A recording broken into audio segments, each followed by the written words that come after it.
And now for our feature presentation.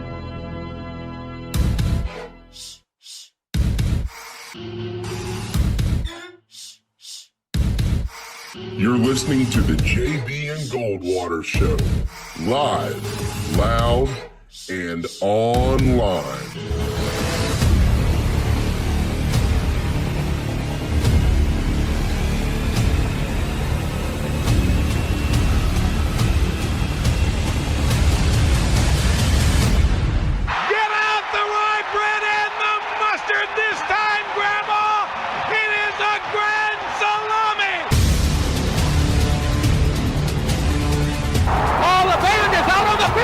He's going to go into the end zone. Puts it up. Yes! There goes Davis. Oh, my God. Davis is going to run it all the way back. Auburn's going to win the football game. American football is finally the one. American football has won the Triple Crown. And Bonds hits way high. It's a deep. It is out of here. High fly ball into right field. She is gone. Unbelievable! A home run for Gibson, and the Dodgers have won the game 5-4. I don't believe what I just saw. Here are your hosts, Jamie Bradford and Darren Goldwater.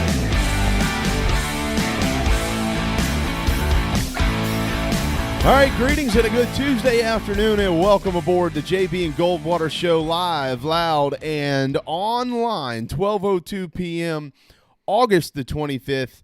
Welcome aboard the JB and Goldwater Show, driven by our friends at Stokes Volkswagen. Check them out at stokesvw.com. Darren Goldwater to my left. I am Jamie, and over the next couple of hours, we are jam-packed, and we hope that you'll stick around for the entirety of our program. Coming off of a little bit of an unexpected day off yesterday, we apologize to all of you who were looking forward to our program, but hopefully we won't let that happen again, the unexpected variety. We will be off this coming Friday. This has been scheduled as Darren is set to leave town, and then after that, it is full steam ahead for football season, which, by the way, starts on Saturday night, if you weren't aware. We'll tell you who's playing and how you can watch them coming up here in just a few minutes. Wes Mitchell at 12:30 with Gamecock Central. The new 2021 Rivals 250 is set to be debuted today, hopefully maybe in the next 25 minutes or so, and then we'll be able to fuss and discuss with Wes about what's out there. If not, we'll take a peek at what could be to come in those rankings. Plus, this extra year of eligibility, how's that going to change things for coaching staffs and programs moving forward, and a much, much more with Wes at 12:30. Gene Sapikoff at 1 today. We'll talk to him about who might join Trevor Lawrence in the Heisman race. We'll talk some baseball with him, too. Justin Smoke has had back-to-back big nights. He's hopefully getting heated up, which would be a really good sign for the Milwaukee Brewers. And we'll get to all that with Gino. And then we'll begin some of our high school football previews this week, and today in particular with Johnny Waters. He is the head coach at First Baptist over on James Island. They're set to play Friday night.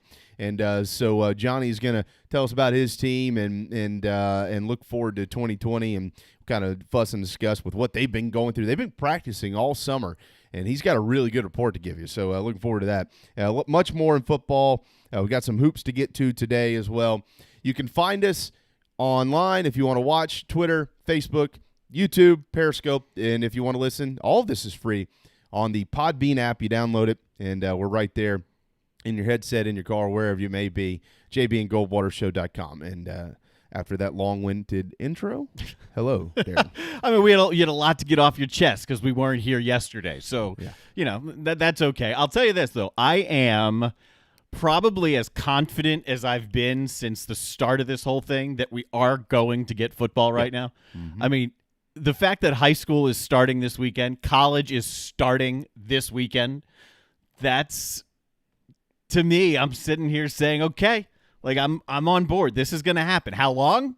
Not sure.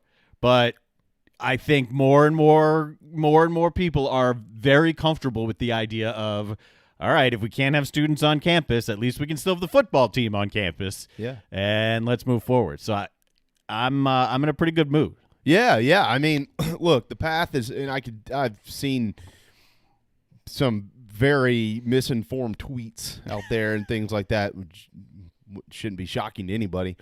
There's still no path. Well, there's no plan. There's no path. Well, there is actually.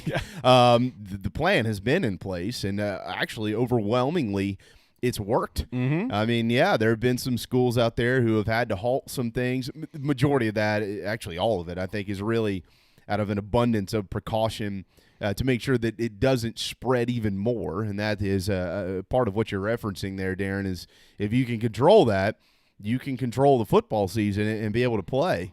And so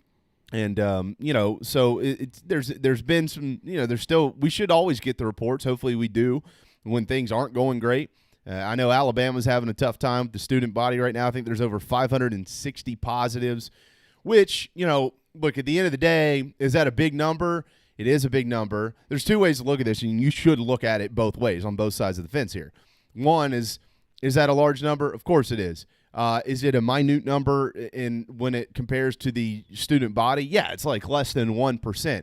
But that 560 can turn into 2,500 or more real quick if you didn't identify who those guys and gals are, which they have done. And I know Tuscaloosa's mayor stepped out and shut down the bars and just the bars in themselves, and then closed the bars in restaurants. Yep. I think this is a 14-day bar quarantine in T-Town is what's going on right now. So, will that help, Darren? You'd like to think it would. I mean, look, if kids want to party, they're still probably going to try to find a way to do it. It might just not be out on the bar scene. But all that being said, we just got news up in Columbia. There's some kids. They did not release how many. I think there's a handful maybe amongst a couple of fraternities. They're basically quarantining those fraternity houses because they do live in those houses right there just off of Blossom Street in Columbia. So things like that are going to be out there. We need to know about it. Everybody needs to know about it. But for the most part, yeah, these football programs have done a pretty good job. And this weekend we'll be starting off on Saturday night on ESPN. Austin Peay in Central Arkansas will kick off the 2020 college football season, which football's football right now. I mean, right now, yes, football is football right now. There was a report today the NFL is actually going to have their broadcast teams on site, so that's good news. The college teams, there's going to be a variety of different broadcast situations that are used, but really for you, the viewer at home, kick back and relax. We got football. Absolutely. This weekend. And we got football Friday. We got football Saturday. We're ready. We're ready to go. Yeah, there's no question. It's 9 o'clock Saturday night on ESPN is that Central Arkansas Austin Peay football game. And so Raphael better get on his horse if he wants to get some betting odds up on that sucker. But, and this is going to be a well-watched game because people are starved for it. They're tired of the conversation about will we or won't we have anything. We're going to have something. And what's it going to look like? Yeah. Is it going to look just like a football game, exactly what we think it would look like? Yeah. Are they going to pump in crowd noise and stuff? What are they doing? I don't know. I don't know what type of fans are allowed at – is it Austin Peay or Central Arkansas? I think it's Central Arkansas. Okay, right? so I'm not sure exactly how many fans are going to be allowed there. If there are any fans at Central Arkansas, I can double-check that here in 1 second. But I don't know. I don't know football's plan. The cool thing with football, though, if you don't pump in the crowd noise as much, you can hear the pads popping, and that will be cool. It'll be cool. And the dirty language. That's fine. I mean, we look, get it in that. golf. Accept that right now. I mean, you get it a lot in baseball too. Yeah, I enjoy it. Yeah, we've certainly already heard plenty of that. If you've been watching other sports without the fans, but I know there's like some schools. Is it Duke that's doing the cardboard cutout thing? I'm not sure actually if Duke's doing the cardboard cutout. I think there will be some. I can assure you of that. I think that Duke has announced their plan for cardboard cutouts this year in Durham. Yeah. Okay. So I don't know if there will be others doing that or not. This game's actually going to be played in Montgomery, Alabama, at the Crampton Bowl. If none of you've ever heard, that's an old ballpark, but it's going to be played in Montgomery, Alabama, 9 o'clock on Saturday night on ESPN, Austin Peay in Central Arkansas in Montgomery, Alabama. All right. So there you go. All right, Coastal Carolina and the Citadel, both of their schedules are now complete as well. Who you want to start with? Or are you putting both of them up there? I'll go either way. You said Coastal first, so there it is. Let's start with Coastal. Their season is now, or their schedule for the 2020 season is now complete. You can see it on the screen at Kansas, Campbell, and home. This all begins on September the 12th, so coming up in just a couple of weekends, the Chanticleers will head west. Third game is Arkansas State, as a matter of fact. That one's at home. Then they'll travel to Louisiana to take on the Raging Cajuns, back home for Georgia Southern, on the road at Sean Elliott and Georgia State in Atlanta, and then followed up by South Alabama and Myrtle Beach, at Troy, App State at home, on the road at Texas State, and then Liberty, who's going to be looking for a new president here soon. But and that one will complete the 2020 year regular season, at least for Coastal Carolina, on December the 5th. So that full schedule is out. Also, the Citadels, you've probably seen it. You know, for only playing 4 games, you got to give Mike Appicio and Brent Thompson a lot of credit. I don't know. We know how much money they'll make on the Clemson game. I don't know if South Florida and Army were just like, look, let's just get the game scheduled. I'm sure it was something similar to that. But this is really fun if you are a Bulldog football player. September the 12th at Central Florida, September the 19th at Clemson, Eastern Kentucky at home. So there's only going to be one home game this fall at Johnson-Haygood, which is also the opening weekend of the SEC. Luckily, that game's going to kick off at 1 o'clock. And then they'll take a week off, and then October the 10th, they will head way north to West Point and take on Army. And you and I have been talking about this for a few weeks. It didn't look like it might be a reality, but out of nowhere, it came to fruition. This is a great game. I hope there's talks to continue this game in the future. I hope maybe there's a year where Army can come here to Charleston and play at Johnson-Haygood.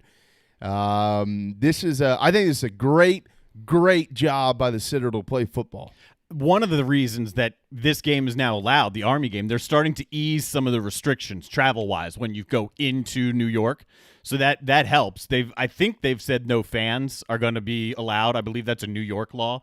But even still, the setting up there is beautiful. It's obviously one of the most tradition-rich programs in the country in West Point, and another one in the Citadel as well. I mean, it's a natural game. I'm thrilled for the Bulldogs that they were able to make this one happen. And like you, it'd be great to see this thing continue. I don't know how possible that is, but look, going from a full schedule to then, I mean, there were a lot of different rumors out there about who the Citadel was trying to schedule, and there were moving pieces every single day. Mm-hmm. And to put together a schedule that's South Florida, Clemson, and Army, and you get one of your home games, I mean, good job. Absolutely. Absolutely good job. Yeah, I give all the credit in the world to them. Army deserves a ton of credit as well, number one, on our level for scheduling this ball game, but most importantly for their program for getting pretty much an entire season scheduled. I mean, they knew they were going to play that Army-Navy game. They were planning on that on December the 12th, which actually is my birthday. But prior to that, with Middle Tennessee State and Louisiana Monroe, BYU, I mean, there's just a bunch of games that they were able to get on there. Another SoCon team, Mercer, they'll play them on October the 24th. They got Air Force, Tulane, Georgia Southern. So, you know, this it's not the toughest schedule in the world, but it is a schedule. Didn't think they were going to be able to play. And Army's done the same thing the Citadel has, but on a much grander scale. I mean, they've put together an entire schedule on the fly. Mm-hmm. They've been gung-ho from day one. I mean, we heard from – was it the athletic director at Army who said if there's one football game played this year, it's going to be Army-Navy? Right. And then aside from that, just back to the Coastal thing, the Sun Belt's never wavered at all. Right. They have been full steam ahead, kind of looking at themselves as though they are aligned in a sense with the SEC. So the Sun Belt is, full schedule, 8 conference games, whatever else you can get. Yeah. Army's coming off a 5-8 year. You think the Citadel can go up there and win that game? Well, the Citadel is expecting to be pretty good. The interesting thing... And Dogs have a good team. Yeah. The interesting thing here is, they have most of their games right around. They have one off week between EKU and going up to Army. But how does the practices work out with all of that? What are the testing protocols that they're going to have to go through? Because USF and Clemson have different protocols than Army is going to have. But I don't know if they can go up there and win that game, but it would be it'd be impressive. Army's a much better team now, even though they had 5 wins last year, than they were a few years ago. No doubt. Munkin's done it's fantastic. a tremendous job. If they almost beat Michigan last year in the Big House. Yeah, they did. They should have won the game. Yes. They lost by, a field goal in overtime, right? Yep. Bet they wanted a drink after that one, if they're allowed to, at West Point.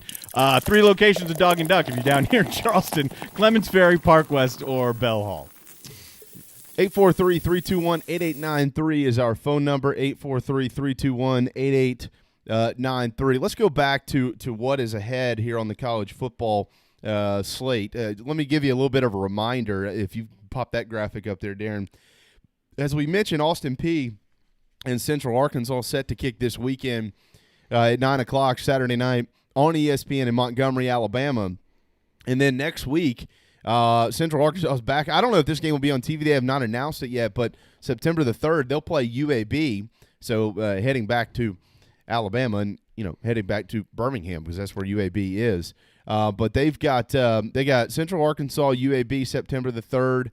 Also September the 3rd, South Alabama is at Southern Miss.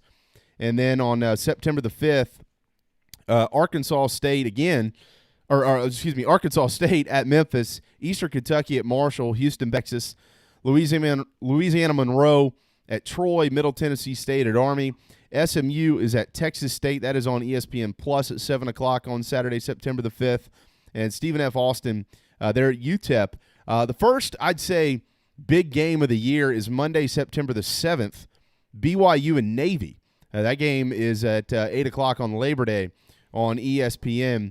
And then Thursday, September the 10th, UAB and Miami. TV has not been announced for any of those games except for the BYU Navy game and the Austin Peay Central Arkansas game coming up on Saturday evening. But that is a quick glance at what is just ahead in college football. Of course, September the 12th starts the ACC slate for college football. But we are going to get something here moving forward, and just kind of wanted to make sure that we mentioned that. Also, the College Football Playoff Committee has said, hey, look, we're ready to go. We're moving forward with whatever we get this fall. So they've announced their dates as to when they're going to, first ranked teams, and I think it's December the 20th is when the College Football Playoff is actually going to be decided by the committee. So there's some, there's some that are frustrated with this, Darren. I'm not. I think that that they just, if you got games being played this fall, especially with Power 5 conferences like the SEC, the ACC, the Big 12, I think you have to move forward with what you've always done, and also that's the majority, and it's unfortunate for the Big 10, and it's unfortunate for the Pac-12. But I can't argue with the College Football Playoff wanting to move forward as scheduled. I don't understand why anybody would be upset with that, because the same logic that has led up to the beginning of the season of, listen, we need to prepare as though we're going to play. If we have to back it up, if we have to make changes, so be it. That's what we do. It's the same thing here. It looks like there's going to at least be a start of the season. You have to be prepared for, if you can get through this season, let's have a playoff. So they're putting these dates out. Everything is subject to change. But to be upset by it, that's crazy. I mean, this is the planning stages. At least there's a plan. Yeah. There are ideas. It's a framework. Right. Good. I think it's fine. I mean, I don't think there's any problem with that at all. I mean, I question whether we'll have bowl games, but as far as playing the playoff and the New Year's Six and things like that, you just move forward and play them. I mean, with what you've got. So I think they made the right decision there, and that's that. It's over. Yep. And I mean, the only way that this would change, have they announced like a potential spring, like if they had to back it up, let's say that this fall season is not able to be played, is there a backup plan to be able to try to do this with the teams playing or scheduling to play in the spring? There's not, right? There is not right now. The SWAC has put out a plan to play in the spring. I believe one other D1 conference has done the same. But as of FBS, no. There has been no plan put forth at all about the spring. Okay. So if the college football playoff is not played with the fall season, then we're more than likely not going to have a college football playoff this academic year. Is at least the way it looks. Yeah, because if there is some type of a spring season, if we get to that point, you can't drag it out much long. It's already going to be tough enough as it is, backing up against the NFL and the NFL draft. It won't be able to get extended to that point. Right. College football preseason AP Top 25 has also been released, and this just goes to show you that the AP Top 25 truly means nothing anymore. I mean, it just so I don't understand a couple of things here. I know that this was voted on before the Big Ten and the Pac-12 released the fact that they weren't going to be playing.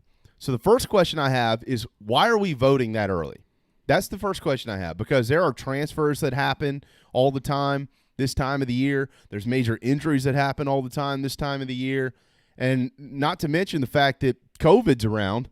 You would think that somebody might say, hey, look, let's maybe vote on the AP Top 25, I don't know, within about a week or so of the season to allow everything to actually happen. But they didn't do that. So you have a bunch of teams ranked in the AP Top 25, which is silly to me, that aren't even playing this fall, like Ohio State at 2. So I guess if you pull them out of this, that would mean Bama would be number 2. Clemson, of course, is number 1.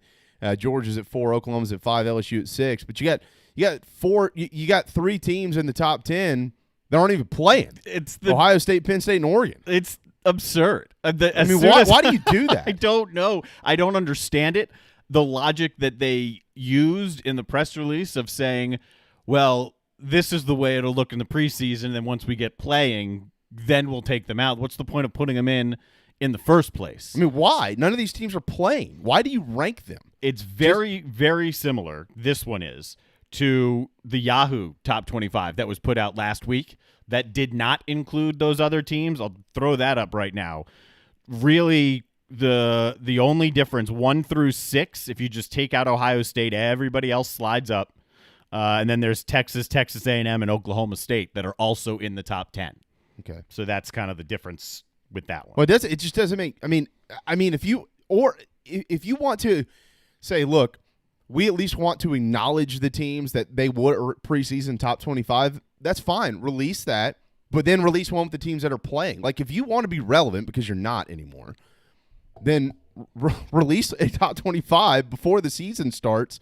I would venture a guess here that TV might want you to do that, because they can jump on board and say, oh, well, we're going to have more teams that are going to be ranked, especially entering their first week of play, whenever that is, September the 12th, 19th, 26th, whatever it may be. And so they'll be able to put more numbers next to their names. I would think that might be a selling point for them, but what do I know? The other thing I don't understand is why did the coaches poll make the decision to remove the coaches from the poll who are not playing? Why would you not have those guys vote? Those are the ones that are actually going to get to watch the games. It's a very good point. Their teams aren't even playing.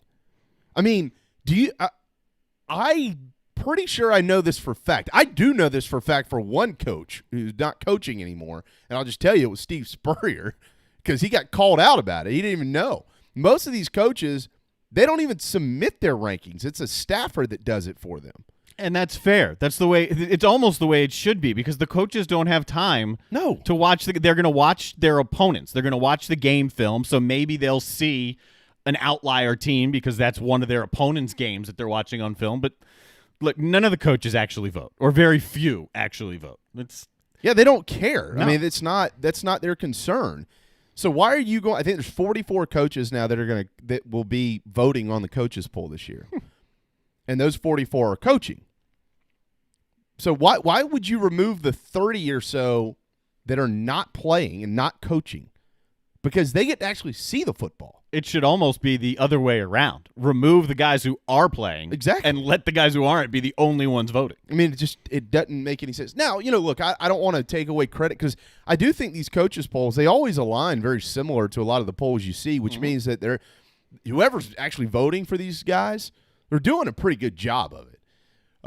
But that being said, in this year that it is, either leave it as it is or just say, look, you guys vote, and the guys that are actually coaching, we'll pull you out of it for once. But I don't know. What do I know?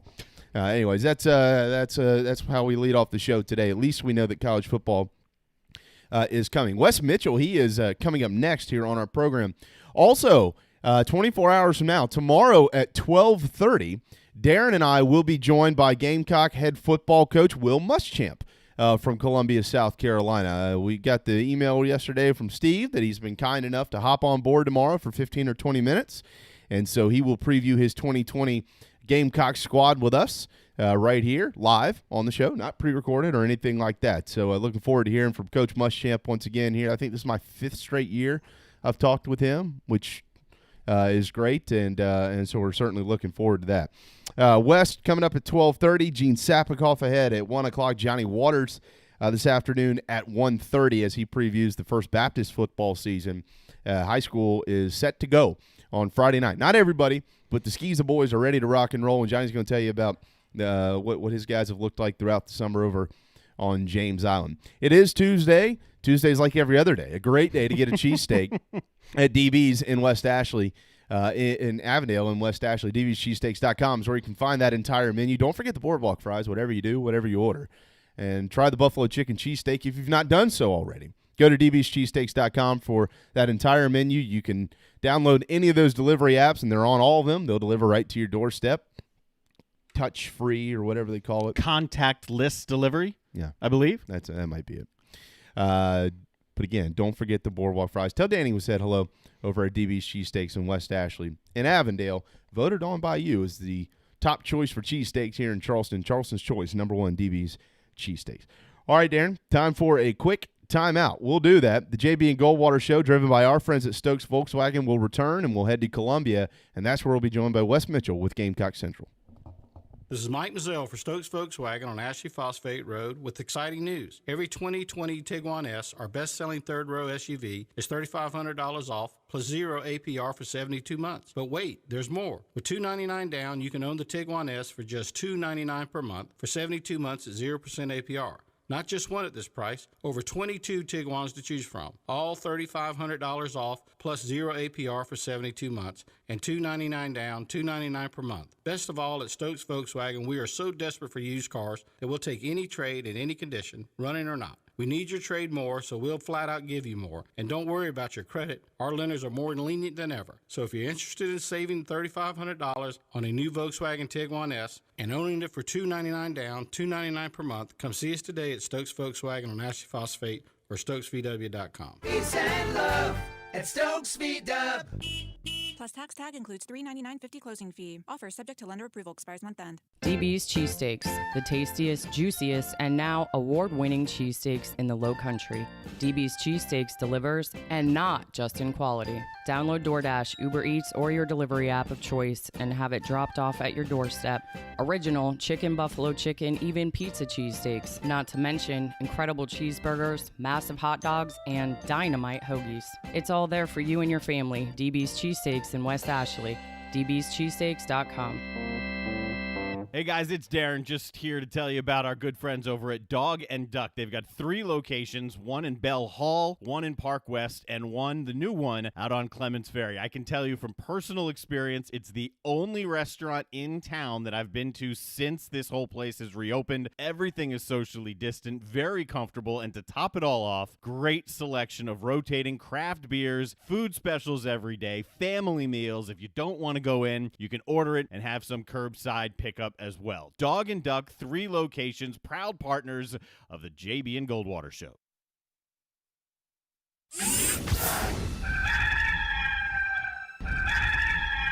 What's up, everybody? This is Patrick Davis, and you are listening to my friends JB and Darren on the JB and Goldwater Show.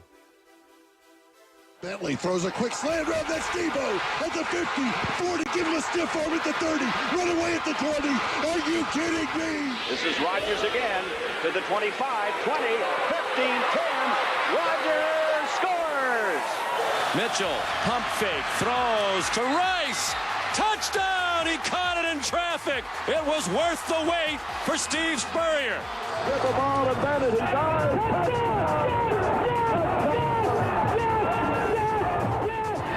Walks it up, looking for Kelly. Touchdown! Can you believe it? Left side, Jeffries got space and a touchdown.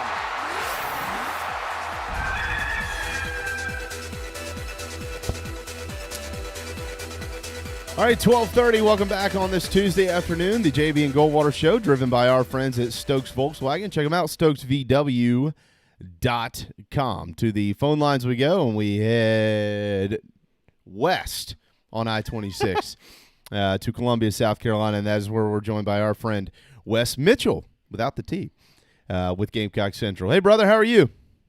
I'm good. I got my Braves shirt on just for Darren because I know he's always wearing Nashville stuff in there. So yeah. Well, thanks. I'll take that dagger right here because it's a fair thing to throw right now. Braves made a couple moves today already. Ian Anderson going to get the start tonight. Acuna's back. Here they come. 2020 World Series, baby. It could happen.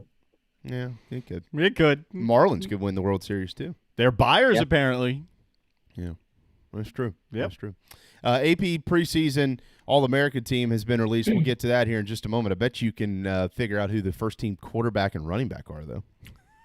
Lawrence Etienne. Yeah. Yeah. They're not from this for this conversation, but they are from this state, certainly. All right, Wes, so right on time, as a matter of fact, the new Rivals 250 has been officially released, and I've only seen one South Carolina name in the Rivals 250, and that was, I believe, Trinilius Tatum, the inside linebacker out of Georgia, who, according to these rankings, has actually slipped 5 spots from 218 to number 223. There's a bunch of Clemson guys in there.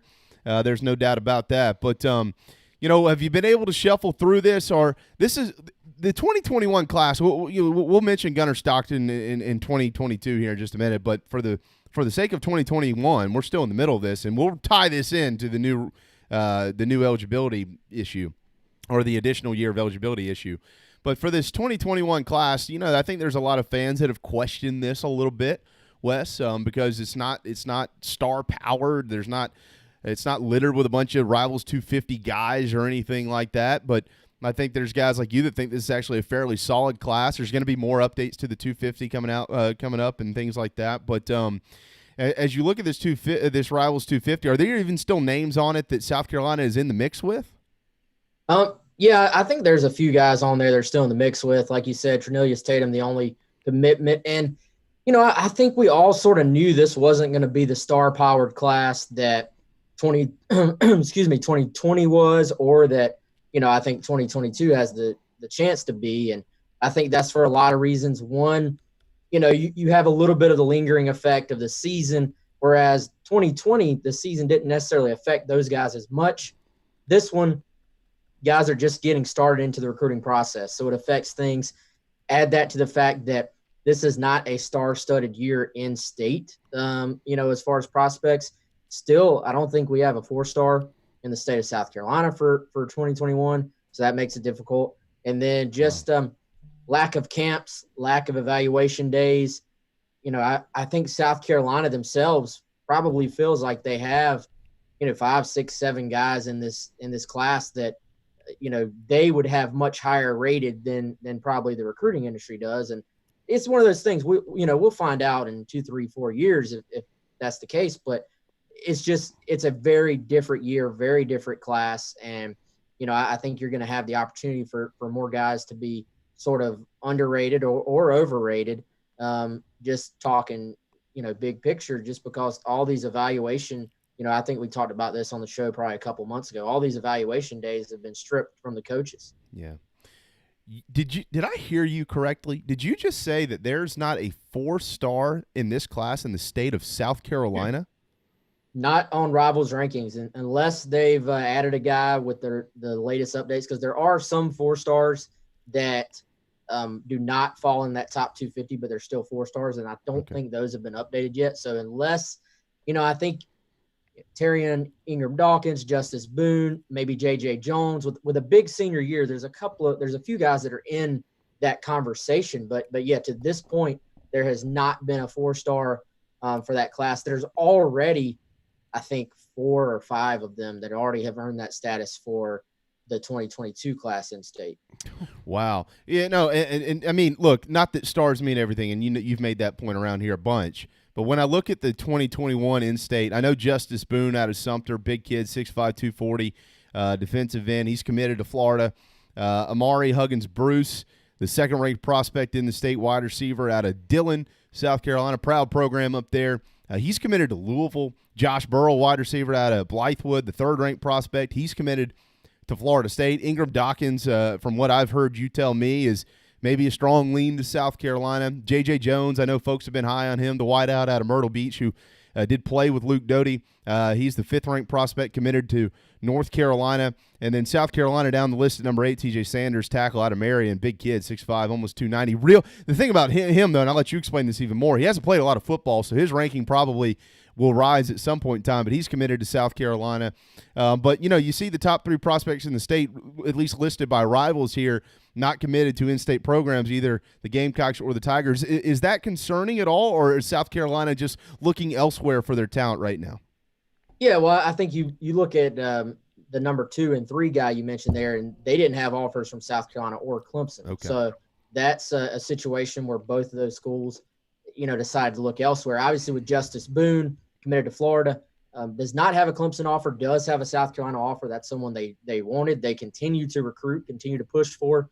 There had been talk that, he was going to take an official visit to South Carolina during the season. Now, whether or not official visits are even going to be allowed at this point, I tend to think they actually maybe are not going to be allowed. So, whether that happens and how that affects things, I don't know. So my answer would be it's probably a little combined, a little bit of both. In some of those instances, they've looked elsewhere, but like I said, with Boone, they want him, and certainly Terrion Ingram Dawkins, who, I think South Carolina's in the best spot with, but you continue to hear that Georgia feels pretty good about their position.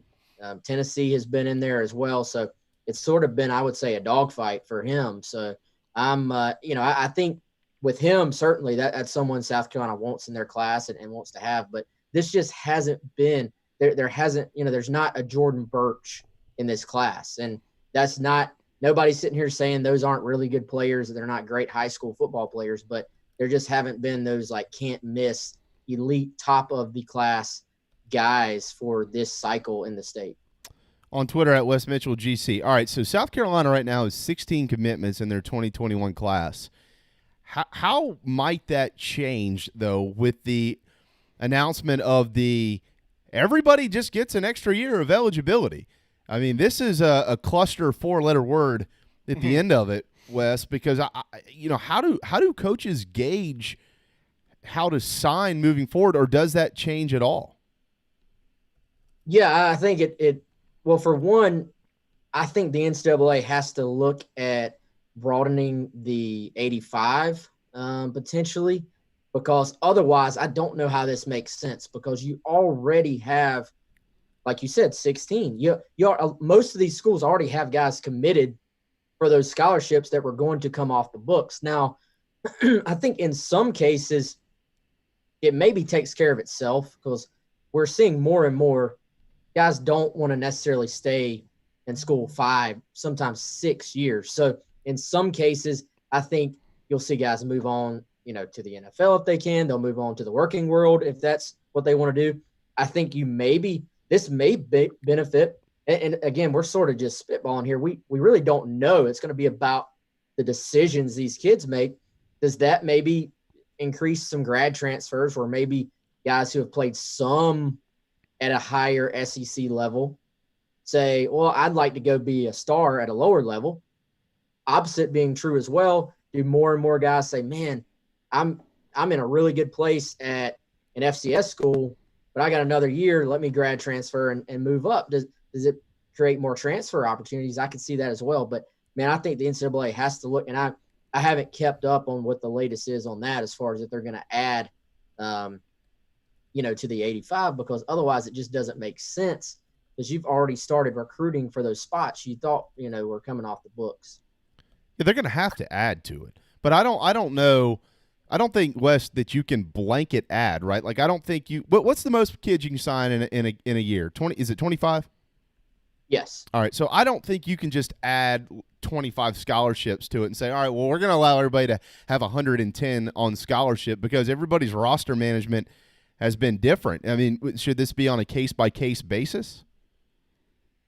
Yeah, I mean, and then so let's say you make it 100 this year, you're still going to have the lingering effects down the road. So are you saying it's 100 for 1 year, but then you have to cut it way back? That, eventually you have to pay the piper. It's like it just keeps getting forced down the road. So I don't know. Can you say maybe the seniors who stick around don't count towards the 85? Like you can go over by however many seniors stay.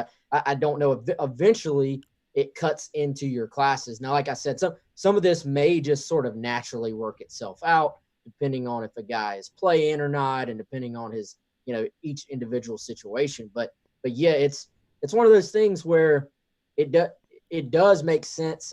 It does help the kids, but I thought it was heading towards, okay, if you opt out, you don't want to play, then, we're not going to count this against you. Yeah, that's what I thought. Get your year back. I didn't think we were heading towards what they obviously decided to do, which was everybody, gets a year back. So there's going to be I would say there, much like the year 2020, there's more questions than answers. And then what about, the high school kids? The trickle down to the recruiting is, it's almost unfair to them because how many spots are even going to be around for some of these guys? And then how many of these guys are going to kick off a fifth-year guy who's just put on scholarship because he's been on the team for 5 years? Yeah, it's in some ways, yes, you look at it on the surface, you're like, okay, this is a positive for all the guys that get another year. But then I think you're right. When you start diving down into it, that, especially depending on what you do with the overall numbers, that's taking a slot away, from a guy you would have been recruiting in high school, and maybe shuffles him down a level to where maybe he's at a lesser school than he would have played at traditionally. Mm-hmm. Yeah, I'm. There's going to be some difficult decisions that these schools are going to have to make, and unfortunately, it's going to land on the shoulders of the players. This is the way that I'm seeing this right now. I don't see how this is. Nothing is fair to everybody, and I understand that. What do you think about this, though? I think that this will actually limit the number of red shirts you see, because if you're a coach, why worry about the red shirt rule? Like, if you're trying to, we've seen this the last couple of years with this 4-game red shirt rule, and they're like, okay, well, we'll get him into 4. Let's try to maximize as much as we can. Get him into 4 games. Why even be concerned with that? If he can help you, he can help you. He's going to get an extra year anyways. Yeah, well, I think red shirts are out the door. Like that. Yeah, who cares? For this year, you don't even have to look at that, right? Yep. Like you just, if a guy can help, he helps, and I think already with just having 10 games, you could have manipulated it where, all right, let's play this guy these 4, this guy these 4. And get, some experience for kids. But yeah, I think red shirts are completely out the door, and or the other way to look at it is like it's an automatic red shirt as far as the eligibility goes, but you're still getting to play. Exactly. Yeah. You can use the red shirt next year or any other year down the road. Just go ahead and play now because it's free. Right. Yeah, I agree. And the financial burden on this with have you seen any numbers? Just ballpark numbers of the financial burden. This is on the school, too. They're already losing money. All schools are. I think Clemson, they say, at best, they're going to lose $120 million this year. Grace Rayner reported that yesterday. And now, okay, well, everybody's going to just get an extra year, and not everybody's going to use it, and I understand that, but there's going to be a lot of kids that will. Have you seen a ballpark at just what that financial burden could be? I haven't, and I don't want to guess, but I will say I think sometimes there's this belief that, those scholarships are free, which for the player they are, but actually the athletic department literally, like, those funds are real. The athletic department pays the school back for every single scholarship, every single room and board, every single meal. So that money actually changed hands. You have to have that money in your athletic department to turn around and pay the school back because they operate separately.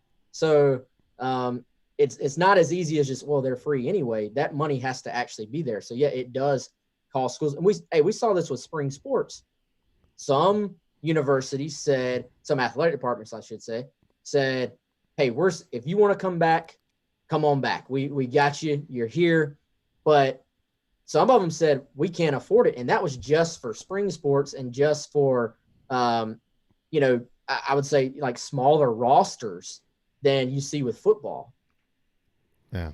I mean, I took the words out of my mouth right there, because the spring coaches have already been at least thinking about this for a couple of months. So that'll be a resource for the football coaches and the fall sports coaches to use. Go to their spring coaches and say, hey, what are some of the plans that are in place here? Wes, is he there? I think so. Yeah. Oh, I mean, okay. I agree. I think they're much like any changes, there will be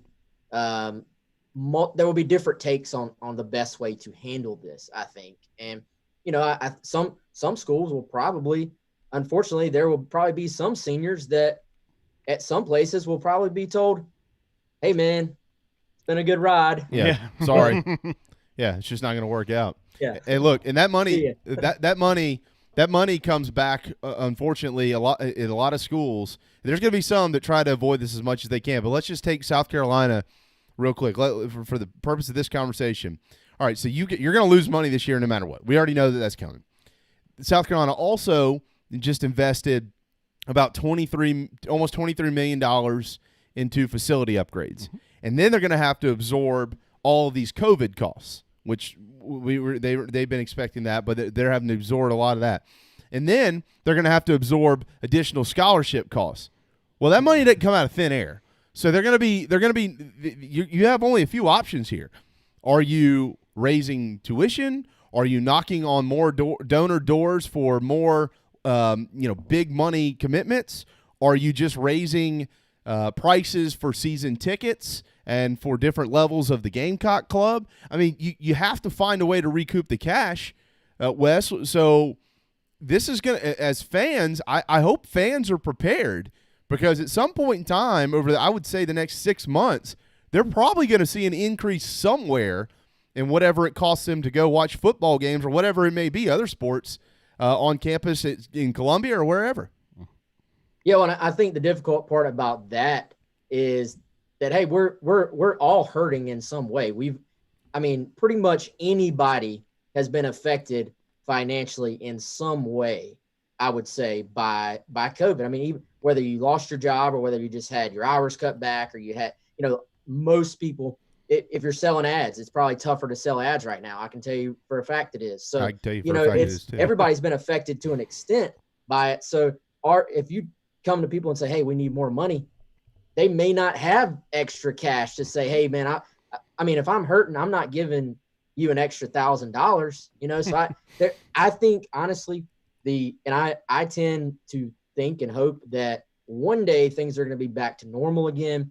And one day Williams-Brice Stadium, Death Valley, wherever, is going to be filled with fans again. We know that you're going to, South Carolina operates in a profit every year. So I think essentially the athletic department ultimately is going to have to sort of kick the can down the line a little bit. I don't know what type of loan you can get. I don't know exactly how it works financially, but I think you have to push some of these losses down the road and then pay them off over a period. I mean, it may be 10 years, maybe 30 years that they're paying towards that debt. But I think there has to be a way business-wise to, since you are a business that makes a profit, turns a big profit every year, that you can sort of kick this down the can a little bit and then pay it off down the line. I would think is probably the most likely scenario to all this. It's not like it's not like you have a failing business. You've been hit by something that no one expected to happen. It's an incredibly weird year, but ultimately things are going to be somewhat back to normal, we all hope. Yeah, I would think so. I know there's a couple schools out there I think have already applied for loans, 20 million, 30 million, and things like that. But I guess where some of these banks are going to have to be careful is if you have 40 or 50 major college programs across the country applying for loans, in the 8-figure range, and things go bad, banks go bad real quick. I mean, you're talking about a bunch of money here, but I don't know. And you're right. South Carolina's done a nice job. I mean, 30 years ago, they were underwater. But that certainly changed, and it really changed under Eric Hyman. Of course, Ray Tanner has continued to move that in the right direction. Let's get on the field real quick. I'm sure you've seen the release, just like I just got here in my email, Wes, from Steve from practice today. I always love these little quotes. Look at it right now. Yeah, I love these little quotes that he plugs in from Coach Muschamp. I wonder if Will actually says that or if Steve says it. But the thing that I took away here, quote, the team was not clicking on all cylinders in the red zone, according to the head coach. It was sloppy today for me from Coach Muschamp. We want to be violent but composed team, and we didn't show our composure today at sometimes, and we have to handle that. We've got to be a more disciplined team. We had a tip ball that caused an interception. We lined up offsides on defense on a critical third down stop. Just some things that we certainly need to correct, and we will. So sloppy penalties not good in the red zone. I would venture a guess that if you ask Will Muschamp, and I'll probably ask him this tomorrow, what is one focal point of improving your offense, he's going to say, we need to score touchdowns in the red zone, Wes. All that being said, they got a great quarterback battle going on. Even with the loss of Marshawn Lloyd, there's still talent there. So as we head into 2020, I ask you this question. How significant does that improvement need to be in the red zone, and which way do you think they'll look for that improvement with a guy like Mike Bobo now calling the plays? Yeah, it's a good question. I think honestly, going into last year, that was a huge focus, and we just didn't see it happen. So, I think today you don't take a whole lot from today's practice as far as something to worry about, because I think there's still some early in camp. There's still some kinks being worked out. I don't care how many walkthroughs you do and different stuff like that to prepare. There's no real substitute for actually putting the pads on and going out there and hitting. But, I would say if you're South Carolina, you need for this offensive line to be as good as some of us think it can be. You need to stay healthy up front. Obviously, Marshawn Lloyd is a big loss like that. He was going to probably be the starter for a reason. Talent-wise, the kid was incredible. So that's a real loss. I think you need, you're going to need Zaquandre White, I think, to be as good as we think he can be. But you're ultimately going to need to be able to lean on that offensive line, both as far as keeping yourself out of negative plays in the passing game, which I think was an issue, and obviously being able to run the football. That cures everything. If you run the football, then generally you're a pretty good touchdown scoring, team, because once you get down there, to me, that's sort of where the difference between like a good offense and a great offense or an elite offense is being able to score touchdowns down there. And that ultimately almost always ends up back on your offensive line play, in my opinion. Yeah, I agree. And Deshaun Fenwick is a kid who I think you're going to start hearing his name a little bit more. This is an offense, Wes, correct me if I'm wrong, but this offense seems to really fit him and his style. Yeah, it does. And I think the thing you say about Deshaun Fenwick that you really just respect is that he wasn't a running back who came in and got playing time instantly or, was super hyped up, but he's stuck it out. He's kept working. You talk about a new coaching staff coming in with Bobo running the offense and Des Kitchings, as a running backs coach. He's taken that and sort of that clean slate and taken advantage of it. So I think you pull for a guy like that, and we'll see. I think Deshaun has always looked great. Very physical guy. He's dropped about 10 pounds, so he's added some quickness. That's a good step for him. Looks to be in the best shape since he's been here. I think the key for Deshaun, we saw him, have a good game. I think that was Vanderbilt last year. Had a really good game. The next step for Deshaun is to take those 10-yard runs and turn them into 17-yard runs and take the 3-yard runs and turn them into 8-yard runs. It's making that first guy miss or dragging that first guy and sort of adding that to your tool belt, so to speak. So we'll see if he can do that. I think you have some talent to work with. Still high on Rashad Amos as well. I've been sort of singing his praises since back before he got on campus. But I still think Zaquan White is the guy who, if he can learn the offense, get comfortable, and get settled in, has the chance to be the most dynamic sort of playmaker of this bunch. I agree. And we've heard that for a while about this kid. Why did they move him to linebacker at Florida State? Was he in the same class as Cam Akers? He was, wasn't he? You know, they signed, was it Cam? There were 3 highly recruited running backs all in the same class. And you know, that's when you're Florida State, I guess you can do that. And they, you know, that was when Jay Graham was there, a great recruiter at running backs coach, former Carolina running backs coach. Yep. So they landed 3 guys at the same position and, you know, moved him over to linebacker. The funny thing is, man, he actually had, I think, 22 tackles or something at linebacker. So a lot of times you make a move like that, you're like, well, is this going to work out or not? He got some playing time. He was on the field. And here's the thing about Zaquandre White. I will point people to our shameless plug here to our Gamecock Central YouTube. Watch his JUCO highlights, because in high school, this guy was more of a speed type open field running back. And I think some people still have that in their brain, that this is just a speed guy. If you watch him, he put on some weight, added some muscle, and he runs mad. Mm-hmm. Like he's kind of got a little bit of that. Y'all remember how Mike Davis would just run pissed off, basically? Yeah. That's the way this kid runs, is like he's taking it personal that this dude is trying to tackle him. So I think that will bring a little bit of extra edge to this running back room that I think South Carolina could really use. Really good stuff. Wes Mitchell, you should follow him on Twitter if you don't. Why are you not following Wes on Twitter? At Wes Mitchell GC, and you should be a member and a subscriber to Gamecock Central as well. Check them out at GamecockCentral.com. What's the latest deal at Gamecock Central right now? I'll throw 2 at them. All right, so if you are not sure about Gamecock Central and you want to try it, GC60 will get you 60 days free. If you're already sure, Gamecocks, just Gamecocks promo code, that'll get you 50% off your first year. So you're paying $50 instead of $100. You don't get that free trial part on it, but you'll go ahead and get a big discount there. $50 for the whole year? Yeah, so half off. Jeez. I mean, that's a no-brainer. Jump on it right now. That's a no-brainer. Yeah, especially, I mean, if you need the information in this world that we're living in, where information is instant and ever-changing, for $50 for 12 months, that's a steal. Head to GamecockCentral.com right now. Forget about that 60-day thing. Just sign up for the whole year so you can. Yeah, just come on aboard. You won't regret it. Yeah, you'll love the message boards. Everybody's kind to each other and things like that. Good friendly place. I mean, you can't even go on there and say, hey guys, did you see that it's sunny today with blue skies? Somebody is going to tackle you for it. Mm-hmm. Yes, I cannot dispute that. No, that's your problem, not mine.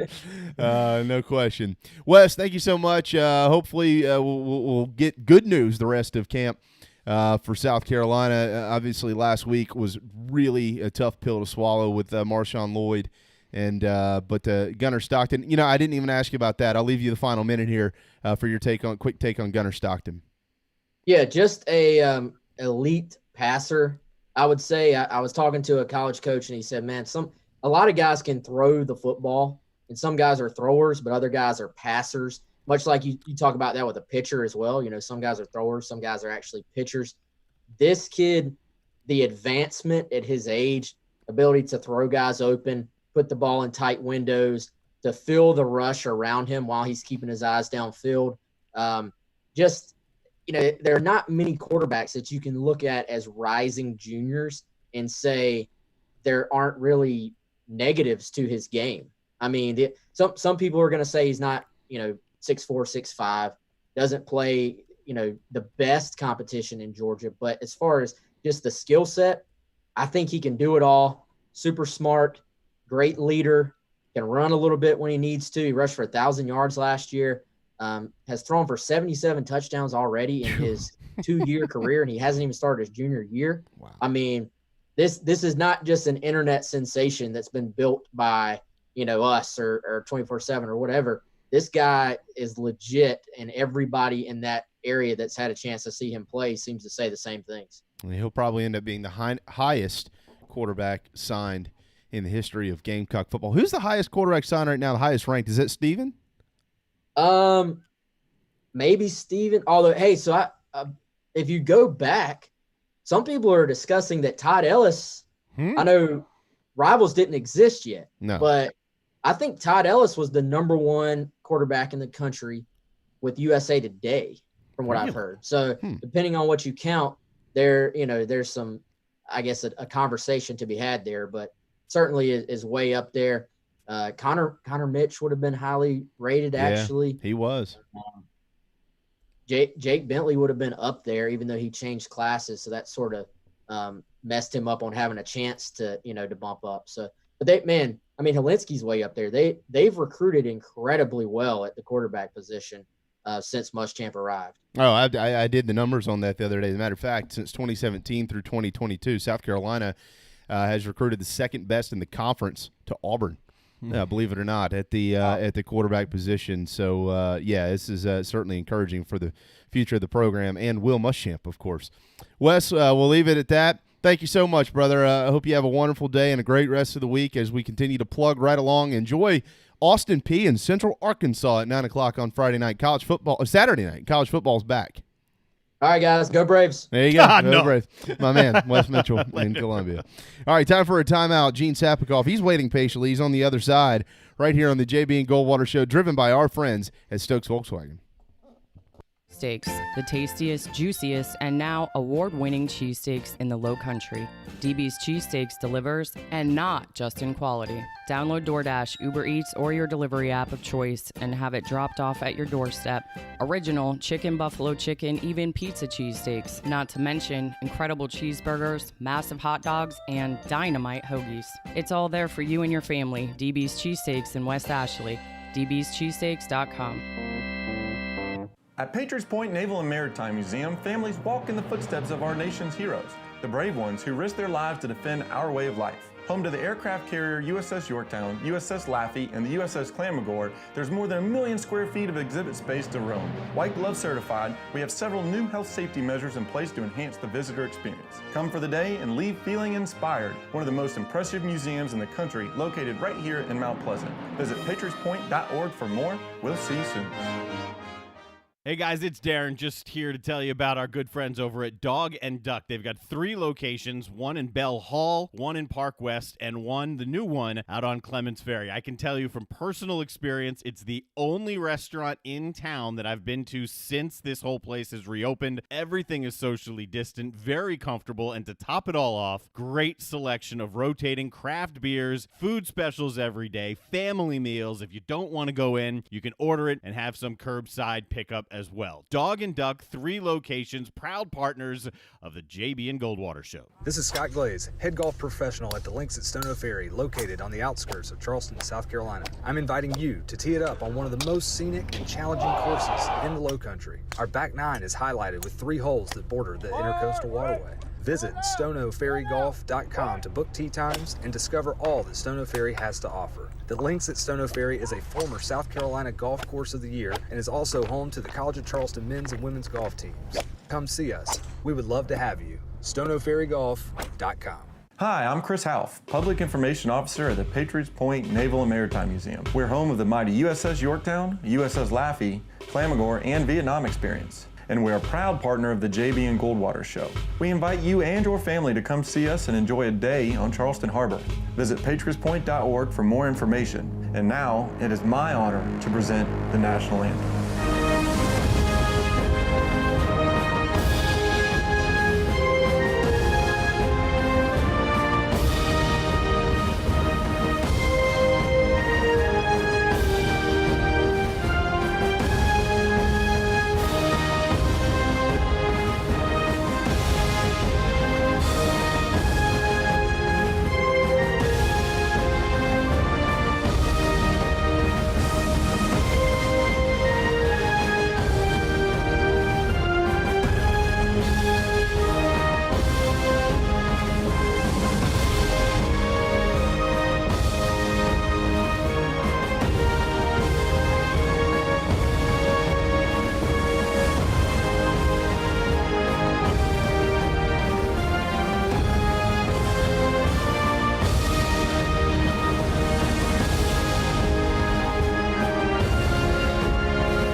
live, loud, and online.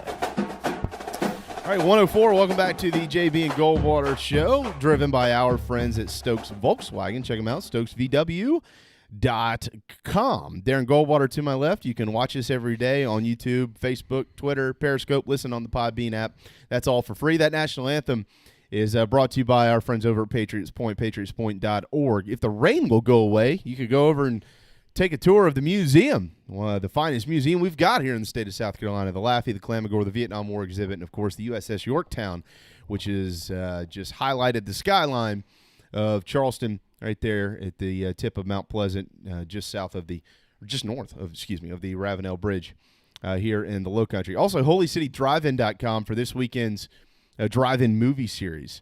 And, Darren, you'll be out of town this weekend. Yes, I will. So you're going to miss the big one on Friday night, Clueless. I know you're a big fan of Alicia Silverstone. Of course. But Clueless will play Friday night, so you can go to holycitydrivein.com for showtimes, tickets, and more. Harry Potter and the Goblet of Fire, it will air on Saturday. Okay. Over at Patriots Point, holycitydrivein.com. But you'll find Gene Sapikoff by listening to our program or picking up the Post and Courier. You can read it online. You can go get it from the foot of your driveway or whatever you choose to do. And he joins us now. Hey, man. Hey, I haven't seen the full drive-in movie theater schedule there, but do you think there's going to be, or have you heard any word of this, a Zombieland 2 double feature at any point? We can suggest it for you. We'll pull our strings and see if we can make something happen. Yeah, there have to be long strings. I hope, Gene, that they continue this into the fall and air football games on Saturdays. Oh, that would be great. I think that would really be cool, yeah. I think it'd be neat. But I know, I don't know about you, but I know Darren's a big Clueless fan, so he's going to miss out on Friday night with Alicia and Brittany Murphy. Oh, well. It's okay. Yeah, sorry about that. So how are you, my friend? You ready for Austin Peay in Central Arkansas on Saturday night? I am. I've been excited about that and pointing toward that for quite a while, ever since the Major League Baseball season started and the NBA and the bubble. But, other than the NHL playoffs and Dustin Johnson winning golf tournaments, that's the next best thing. How about what DJ did? The first time ever on the mainland, there was once in Kapalua that someone got to 30 under par. First time ever on the mainland. I mean, DJ, have you ever seen anything quite like that? No, Darren, and I'll tell you, I think he was minus 29 through 11, and I had tweeted, hey, minus 30, and then I thought I undersold him, that he was going to go for 36 or something. Yep. The thing about DJ, I really like the way his game has come together here, and it's weird to say that we have two majors coming up in the fall, and this guy is, not only is he primed for excellence, but we could have some really cool showdowns at U.S. Open, Masters, and then just the other tournaments with the way Koepka, particularly DeChambeau, and then these rising stars like, Morikawa and Daniel Berger. And I'm excited about golf going into the fall for the first time in my life. Yep. Yeah, this is going to be fantastic. I think the Masters, we already mentioned this, I think the Masters plays the same weekend as Alabama and LSU.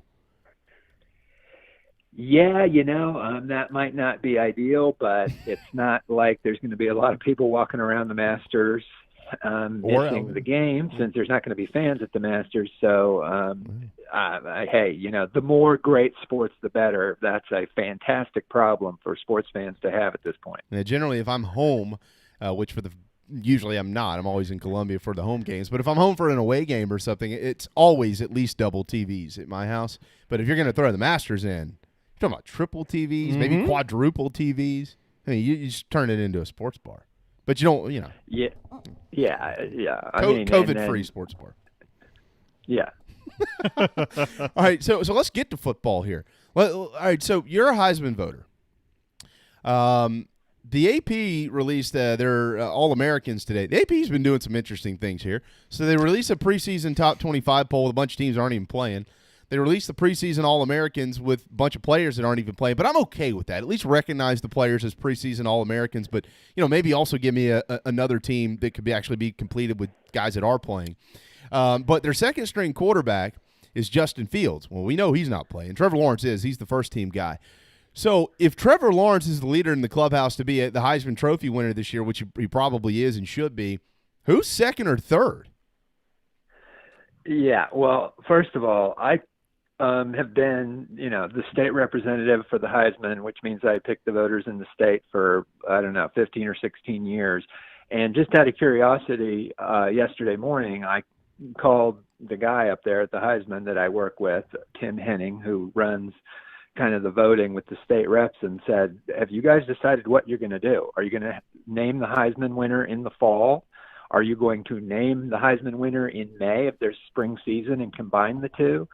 Or just for the spring, if, more leagues play in the spring than in the fall? And he said, we don't know yet. So that's going to be interesting to see how that shakes out. But if the Pac-12 and the Big Ten are really committed and do play in the spring, and we should probably know that by early December when the Heisman usually takes place, the delivery of the actual trophy in New York.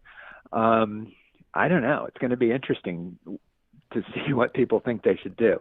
Trevor Lawrence and Justin Fields at Ohio State were, to me, the favorites, or at least in Las Vegas. But the two guys I really like is, I just can't believe still that Travis Etienne, the two-time ACC Player of the Year, and no one's ever won that award 3 times.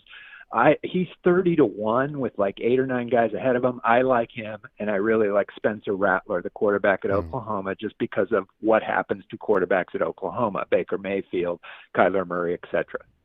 Yeah, I think Lawrence right now is like 2-1 odds, and Rattler's at 9-1, which that should probably be expected because there's a little bit of a trend here. If you play a quarterback at Oklahoma, you got a pretty good shot to win this sucker. How about Derek King at Miami? I like him. I think he's going to be really good. I liked him at Houston. But I'll tell you, if you're going to go for a dark horse and look for a quarterback, and in the ACC, I think Sam Howell at North Carolina is going to have a heck of a season. That offense, the buzz coming out of their practices is really pretty amazing. I don't know how many people the Tar Heels can stop, but I see like a lot of 45, 42 type games with Sam Howell chucking it around. And that's a guy that you think is going to be still chucking it around late in the fourth quarter, where Trevor Lawrence is going to be sitting on the bench in the middle of the third quarter. Ooh, wow. As it pertains to the SEC here, I mean, obviously this list is littered with SEC, ACC, Big 12 guys because that's who's playing. 6 names from Alabama are on a list I'm looking at from betonline.ag. 6, the highest, is Mac Jones, a quarterback. He's 16-1 odds to win it, and he's got Jamie Newman from Georgia right there with him. Miles Brennan at LSU, 14-1 odds to win this sucker as well. Of those 3 quarterbacks, who do you think has the best year?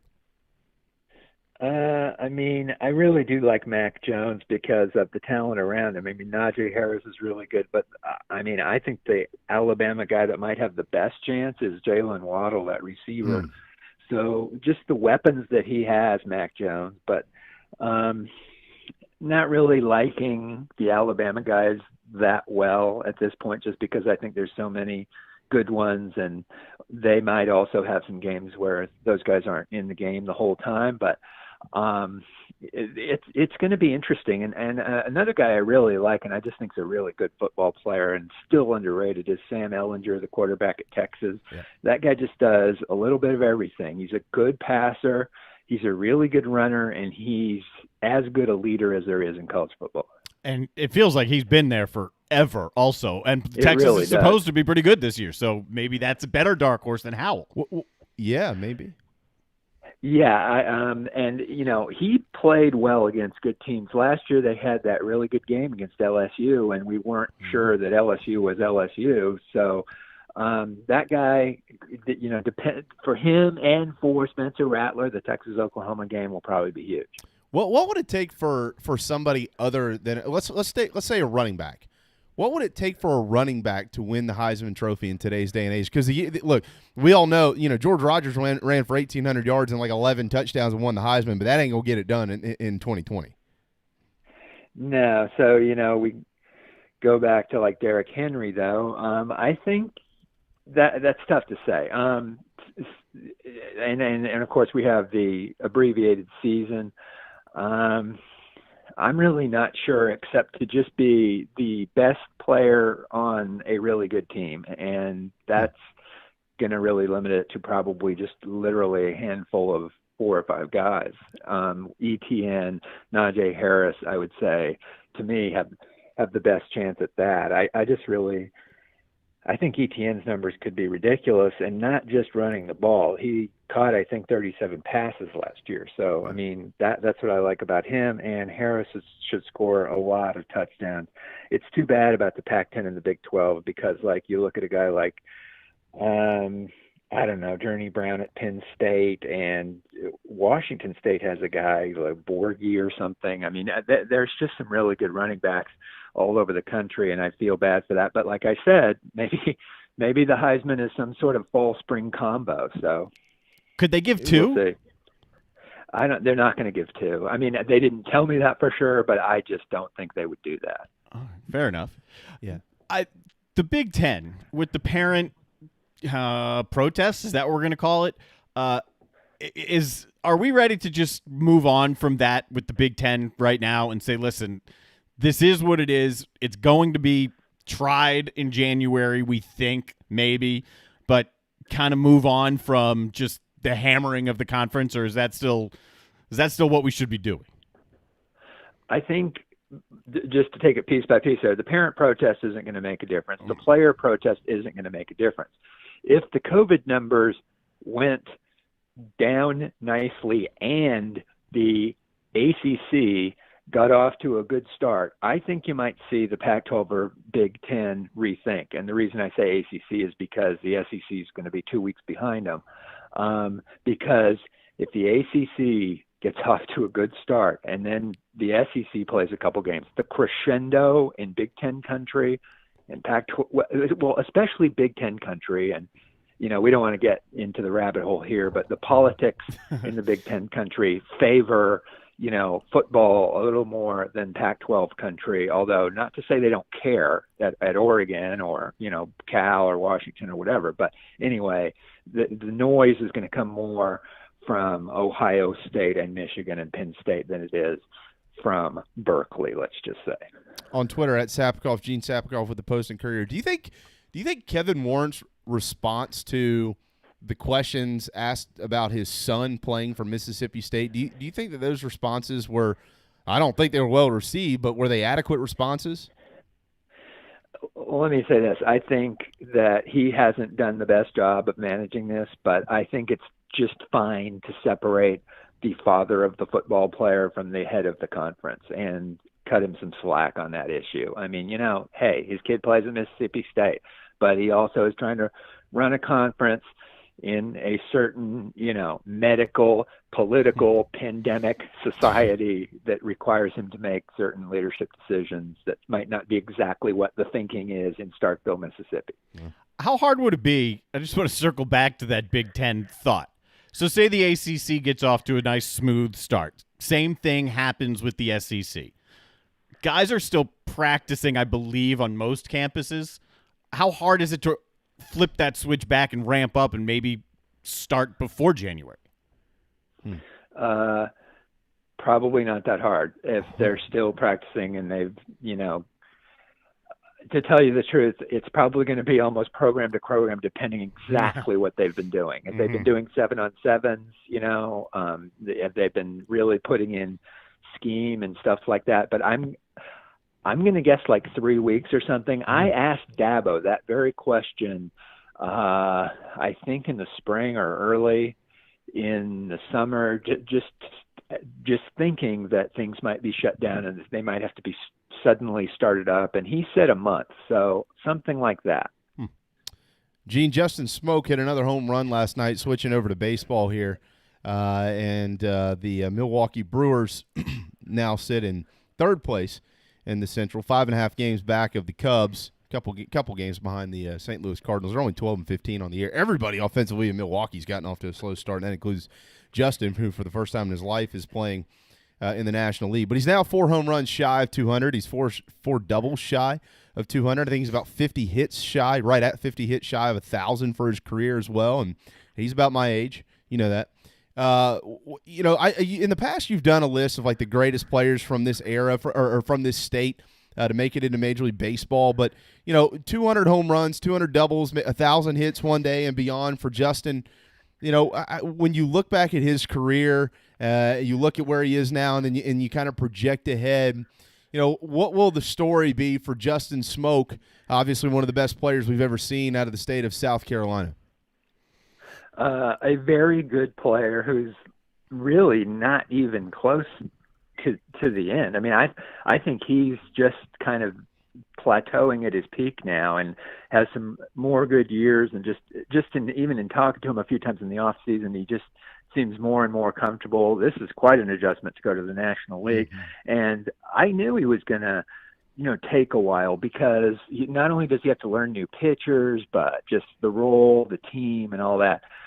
But what Justin Smoke kind of needs to really be like great is some playoff activity. And I don't really buy in completely to all sort of, new age analytics, though I do love baseball numbers. But if you look at his WAR, it's really not very good. And so he needs to be like more consistent and get that up a little bit, just from the data guys, and then just from the any fan, who is this guy? Let's see him perform in October. The playoff comments worthy, and he knows that.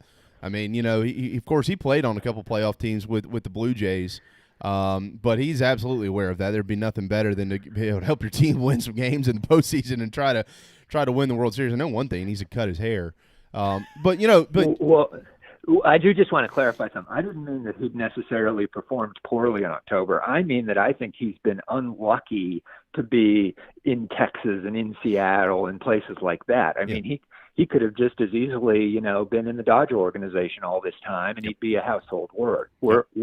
So I don't fault him for that. It's just been an unfortunate thing, just as Brett Gardner, wow, I'm a Yankee and I'm always in the playoffs. So that it's kind of a cool thing for him. That's and true. Not such a cool thing for Justin. That Brett Gardner thing, I mean, the more I look at it, it amazes me every single time that name pops up. I'm like, he is among the leaders in terms of consecutive outfield starts in the Yankees organization, like on opening day. The fact that Brett Gardner is in this conversation when he couldn't make his college team at first, it's mind-blowing. Yeah.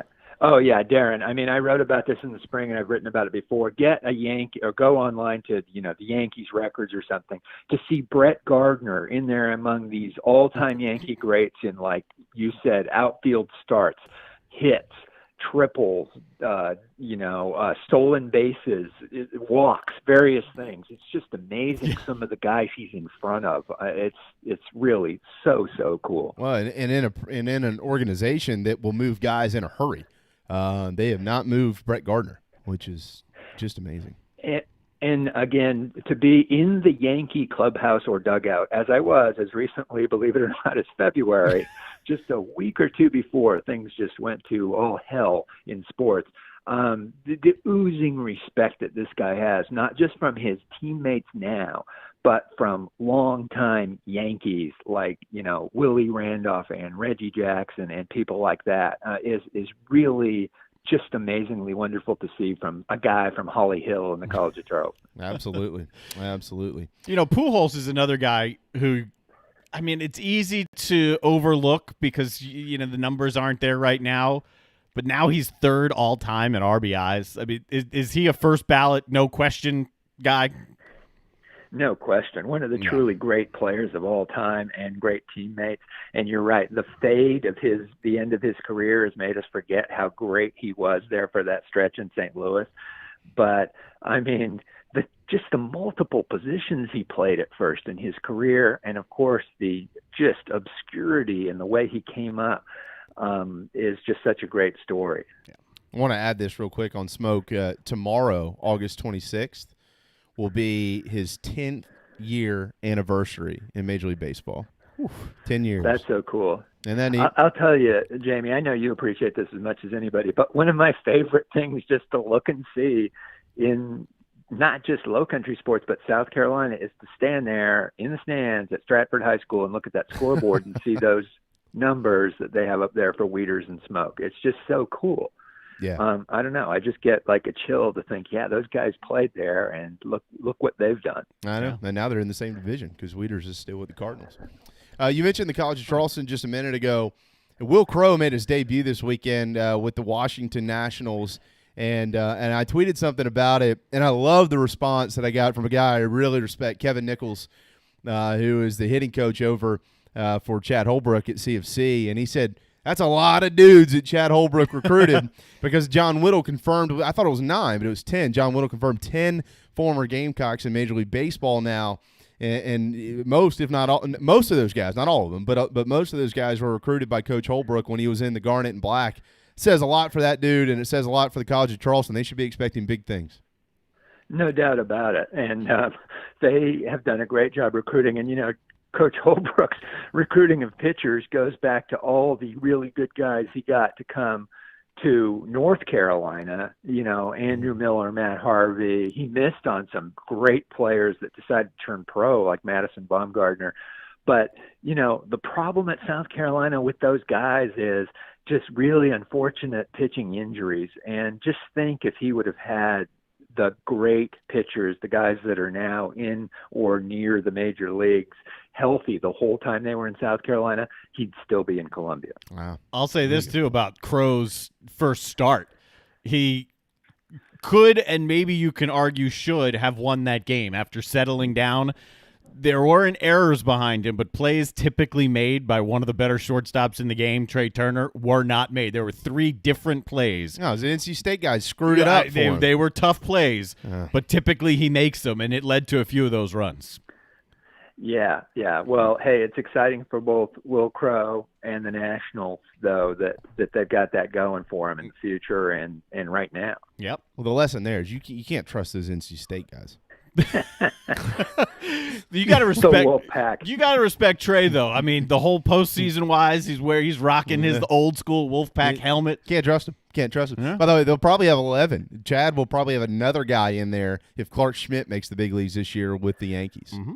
So. And if he doesn't make it this year, he's going to make it next year because that he's just a heck of a player. I mean, he's had a great spring and he had a good camp tune-up to this, whatever they call it. And, I really like Clark Schmidt. And there's another guy that was excellent at South Carolina and hurt at South Carolina. Yeah, absolutely. Tyler Johnson might be up there soon, too, with the White Sox. All right, Gene, what's coming forward in the paper over the next few days? I know you got a big story on Central Arkansas and Austin Peay, right? Yeah, I'm breaking down that game, and I think, the history of the rivalry. Hey, how about the Citadel, man? What a schedule.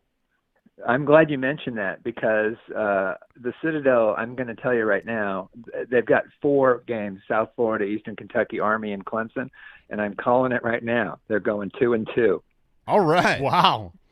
Yeah, and that is my Sunday column, predictions for the state football teams, of which there are 4 state football teams playing, and usually there's 9 or something like that. But anyway, season predictions game by game for Clemson, South Carolina, Coastal Carolina, and the Citadel. So we've got that. And then tomorrow in the Post and Courier, I am suggesting to Mike Bobo exactly what kind of offense he needs to have here post Marshawn Lloyd injury. Okay.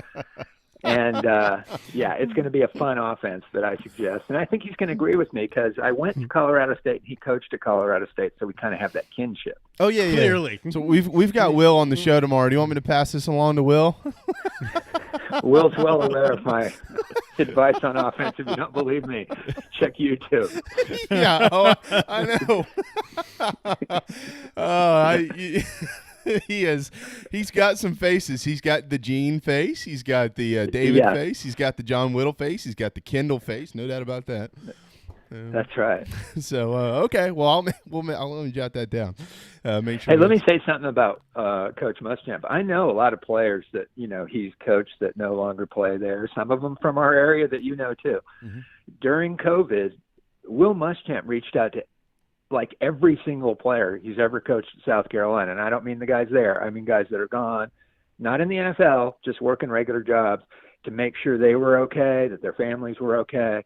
And I think that's just one of the reasons that you'll see, players from Auburn and Florida come up to him, after the games that he used to coach. I mean, he really does truly care about his players, and they care about him. That's very well said. You're exactly right.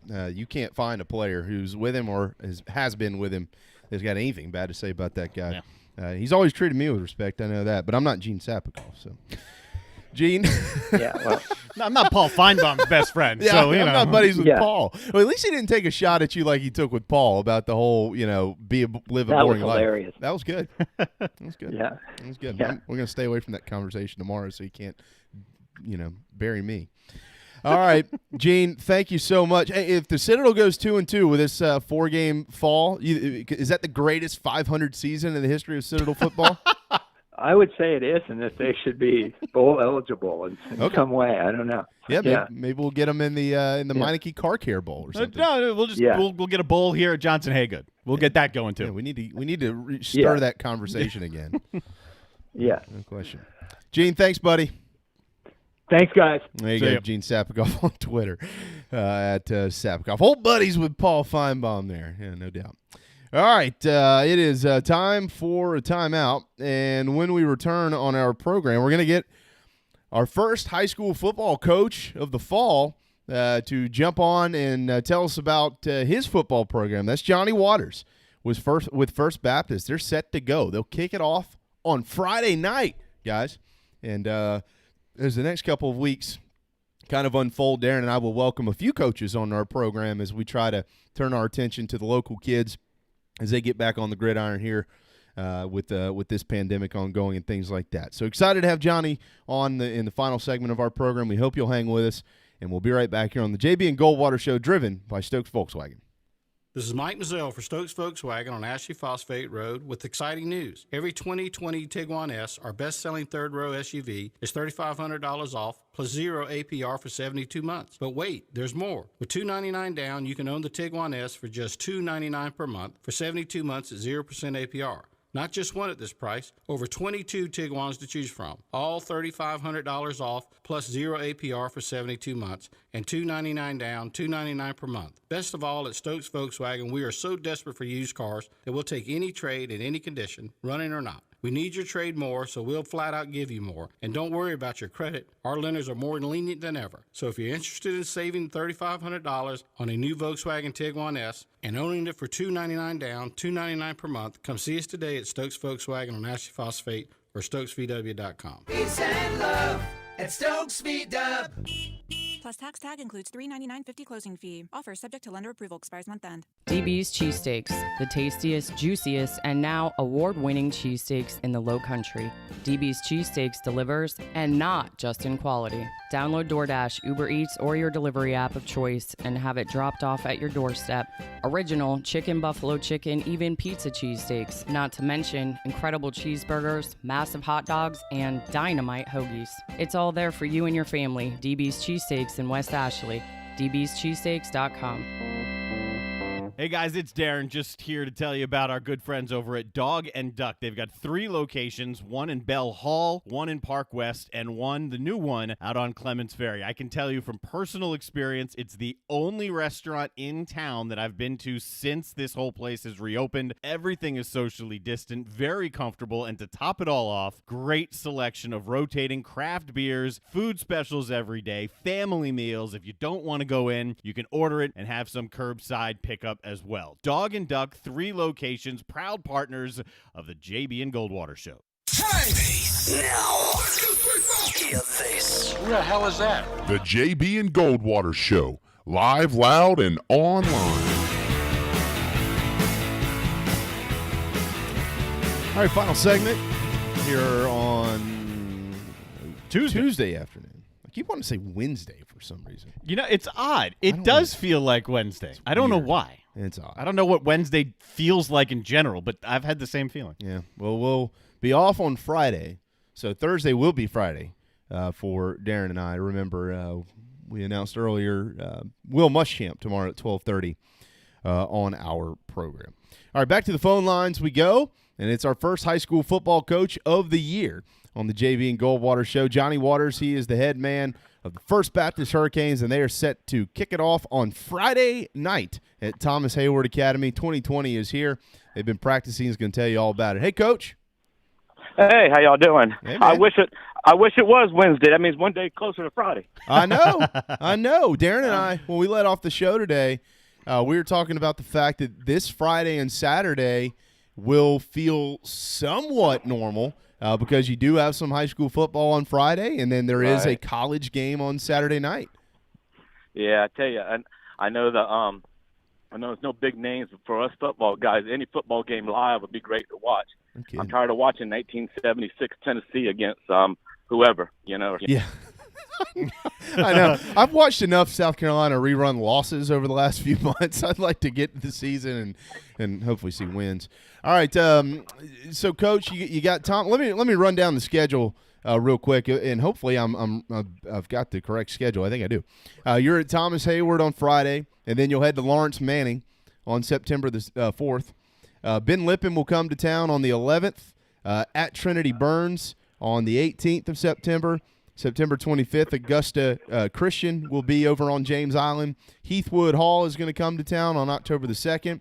And then you've also got Hammond on October the 9th. We know about Eric Kimry and his guys on the road at Pinewood on October the 23rd. And then luckily your guys will get to trick or treat because it'll be Friday night, October the 30th. You'll play the big rivalry game against Porter Gab out at First Baptist. So that's the schedule, but you got Thomas Hayward coming up.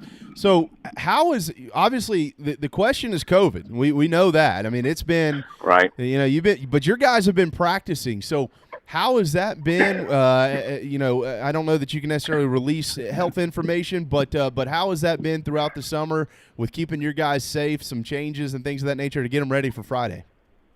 Guys, I can release that. We've had 0 players. Not one player has anything over the summer. We've been going since June 1st with workouts, and we haven't had one guy. Now, we've taken the precautions that we've taken and all the restrictions and the guidelines that we've had to go through.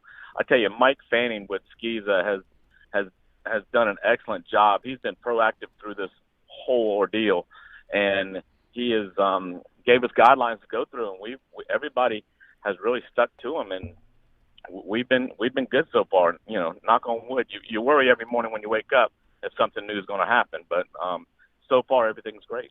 What type of conversations have you had with your kids? Are they concerned? No, they're kids. Not really. But we have the conversation every single practice. They're tired of hearing it because I run it through them every day. We talk about what we need to do and not when we're away from us. I honestly feel that the safest place for them to be is with us, because we're doing all the guidelines and all the precautions and all that you're supposed to be doing. Whereas if they're just out, they're high school kids. They're going to be out hanging out with their buddies and all like that, and, no telling what they're doing. So I honestly feel like that. Now, as we've gotten closer here, on the weekends I have, last practice of the week, I tell them, hey, make sure that we're, just don't do nothing. I've told them here the last 2 weeks, if you want to play football, let's have a boring life, social life for about, 2 months, before we can get through this. So that's been my conversation with them. Well, Coach, we can give off some breaking news right now. Just got an email to confirm this. I guess I'll be talking to you here in a couple of weeks because the 10-game schedule for Friday Night Rivals will be released tomorrow. But I can tell you and I can tell everyone else that you're on it. You know that. You're hosting Ben Lippen on September 11th as one of the games that'll be televised. So what's that do for your program, the kids getting the opportunity to be televised locally? Oh, man, we love it. It'll be our first home game. Like I said, we traveled to Thomas Hayward, and that game had to be changed because we were playing another team, Cardinal Newman. But then we'll travel to Lawrence Manning, which is a huge region game for us the next week. And then our first home game will be on TV. And, last year was our first ever home game against Porter Gowd. And, we were all excited about Darren Goldwater being there, and he was a no-show. We had to deal with Everett instead, So I'll be there this time. I'm not Well, I'm not going to let it out to everybody until I see you walking up the stands, because we were but I get it. We're not there yet as far as a program big enough to have a Darren Goldwater. No. That's not how that went down. Keep it up. I like this. This is good. But I'll be there this time. I know why you come, and you heard from Everett and Dean that the food was good that we were serving up there for y'all. I mean, look, if there's a way to get me anywhere, that's it, right there. Well, guys, dog, you'd be at our game every night, every week. Then, all right. All right. No, we're excited. We're excited about it. It's a huge challenge for us. We're not playing cupcakes on TV. Ben Lippen will come in, and they've got a really good team this year. They're going to be battling on their side of the region also. So it'll be an exciting ball game, we believe. Good. Tell us about your football team. How about Will Daniel starting there at quarterback, and then that trickle that conversation down to the rest of your offense? Yeah, well, it all starts with Will Daniels. He's our guy. We're going to go where Will Daniels takes us. I mean, he's got the experience. What a ball player! What a giddy ball player! I don't think a lot of people know he was playing hurt the second half of the season last year. Just a great ball player, great student, and great kid. He was offensive player of the year in the state last year in Skeeza. So we're fortunate to have him back. He's worked his butt off this summer. I mean, believe it or not, he's gotten better, and the leadership and of course his play on the field has been incredible. He's going to go somewhere. We just don't know where he's going next year. And then we've got some receivers to throw to too. I mean, we lost some big receivers. I mean, three of our guys got offers that left, but we had some people waiting in the wings. Probably our guy is Savon Washington, and he was playing safety for us last year, but he's moving to the offensive side of the ball, and he's dynamic out there at slot. We'll play him at slot, and then we've got another receiver, Jalen Hayward. He'll play out wide along with sophomore Dove Fishburne, and then our running back that we had playing behind Mikey Duke, John Ravenel, he's moved out to slot now. So we've got some targets to throw to, and some younger guys. We'll rotate probably about 8-9 guys in. Wow. During the thing. Yeah, when you get everybody needs to get some touches. So, and those young guys, when they get up there and it's their time to shine, it won't be brand new to them. Oh, see, that's a way to make me not come to a game, because the prep work for 8-9 guys rotating. I hear you. So no, that's we're our O line is I really like a lot. We're young there. We got great size, but we'll trot out one senior out there, and the rest are freshmen, 2 sophomores, and a junior. Wow. But they will develop into a very, very good group. And then on the defensive side of the ball, we've got it's anchored by Mikey Blandon. I know everybody's heard about him. He had a great junior year, and he's getting looks from the Division I schools right now too. And then we got another one, Kane Moses, right next to him on the other side. He's a sophomore linebacker, and you're going to hear a lot about his name this fall. He is a player, and and then I guess we cannot mention, you don't like to mention the real young ones, but it seems like he's been there for a long time, is our running back. He's finally a 9th grader, Davion Brown. So he's I think he ran for over 1,000 yards last year as an 8th grader for us. What has the facility on James Island meant to your football program? Oh my gosh! Well, that was the turning point. But when I got here, I'm going into my 7th year. My first year, we were playing at basically a field out on James Island, across from James Island High School, and they'd taken the lights down already. And so, one game we had that they had to call the game because of darkness. So they were building the new facility. So once that's gotten built, it's just so nice and everything like that it's really attracted people to come over and want to be a part of it. Johnny Waters, head football coach of the First Baptist Hurricanes. They are scheduled to kick off on Friday night, 7:30's kick, right? Yes, sir. Up in Ridgeland, South Carolina, against Thomas Hayward Academy. They'll be on the road week 2 as well at Lawrence Manning. That'll be a tough game, no doubt. And then Ben Lippin just mentioned that TV game September. This is always a tough schedule, but one of the things that is noticeably absent from this year's schedule is an out-of-state game. I know you've been scheduling some really good. Last year you went down to Florida and had a big win? It was last year. Yeah, last year. Yeah, we started about 4 years ago. We're trying to get exposure for not only our players but our program and our school. We've traveled out of state. We've been to Alabama, played Alabama twice, Atlanta once, and we were in Tallahassee, Florida. We played North Florida, which at the time was ranked 5th in the country, coming off a state championship. And in Florida, they don't distinguish between private and public. This is all one. So there was 2A state champion in the whole state of Florida. So we went down there and we snuck out a win. We won 21-20 with 34 seconds left in the game. We scored with 34 seconds and we pulled out a big victory there. And they were scheduled to come down to us, and that's been the difference with the Skis. The only difference as far as scheduling was they canceled all the week 0 games. I think Hammond had at the time had an out-of-state game too, and so we just started on week 1. So that game had to be canceled. Have you talked with Mikey Dukes? I'm sure you have, but in the last couple of days, what's it been like up at Clemson? Just practicing in that room with ETN. What's he learning? I mean, what's his impression right now? I talked to Mike. I talked to him. We're gonna have this year now. I know some of them not playing, but with the D2s and D3s and all, we got 13 kids playing in college this year. Wow. So congratulations. So I talked to those boys. Mikey, I talked to him Saturday actually. We were actually traveling. My wife and I was traveling up to Clemson. I got a son that's a junior there in college. So we're bringing him some stuff, and I talked to Mikey, and they scrimmage tomorrow. He said he's doing great. He goes, they've moved him around a little bit. He's still in the running back room. Last scrimmage last Saturday, he had 6 carries for over 60 yards. But that room is so crowded right now.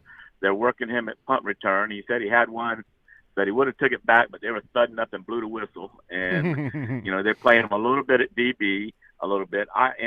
There's been word of him maybe moving the slot a little bit too.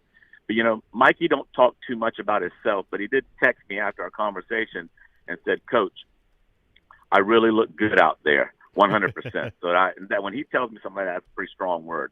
So he's doing good. And then Sincere Brown is at South Florida right now, and he's tearing it up. He's running with the 2s and pressing the number 1 starter right now. He's made some incredible catches and the past scrimmage Saturday. He had 2 catches, a backside fade for about 25 yards and a dig route. So he's doing good. And then Jackson Watson playing at the Citadel. So Jackson, I wish we could go see these ball games because Jackson's going to play at South Florida and then turn around and go to play Clemson the next week. So they'll be playing each other. So it's kind of cool. Jackson's running with the 2s at linebacker. It's just fantastic.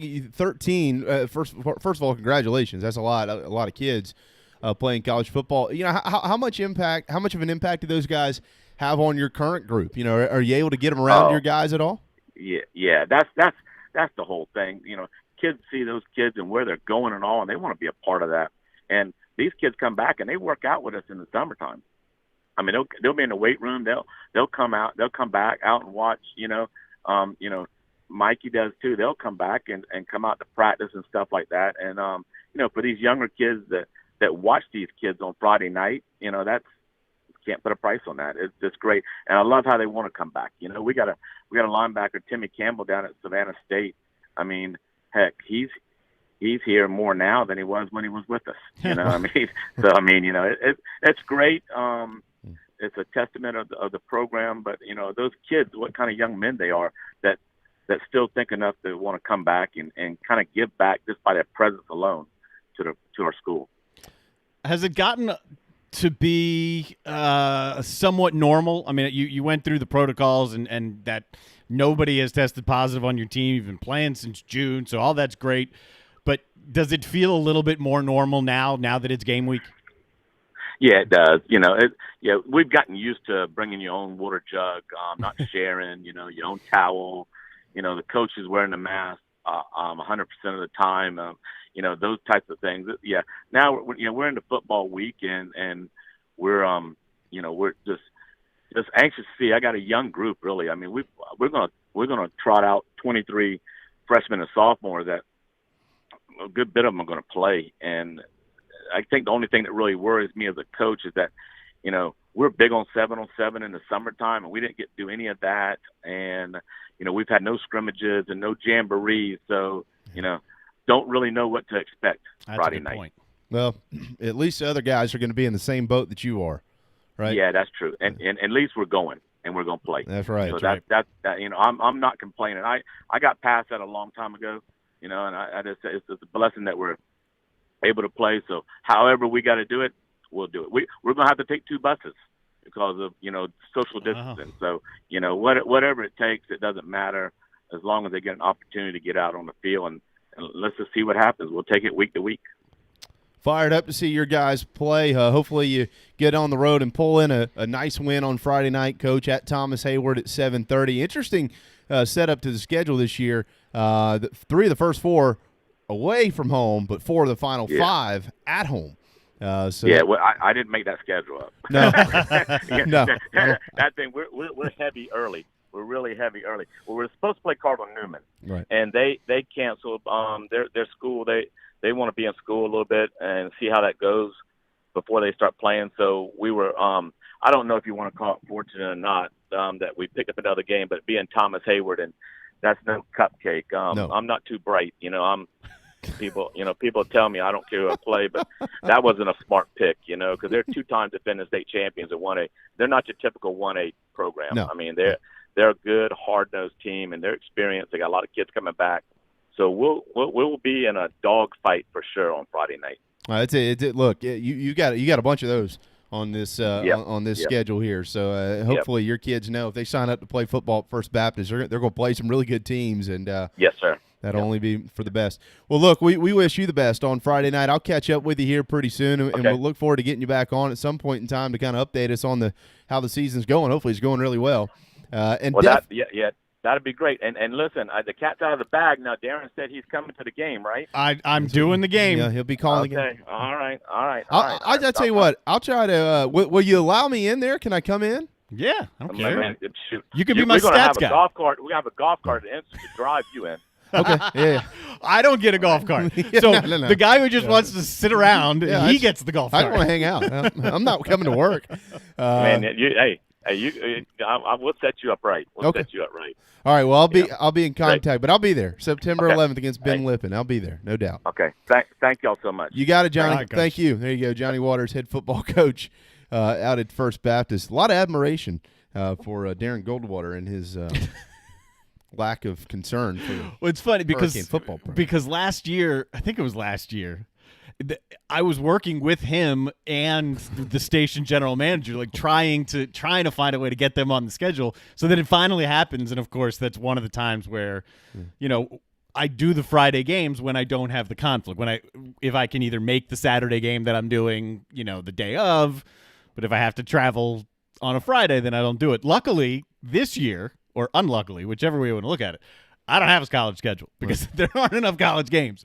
So I'll be here for doing the high school stuff. I think Johnny's been saving that to dish it publicly somewhere. Luckily, it was maybe it was because I spelled his name NIE instead of the Y. So I just had that up. So maybe he knew that. Yeah, you don't want to do that. Whoops. High school football is back.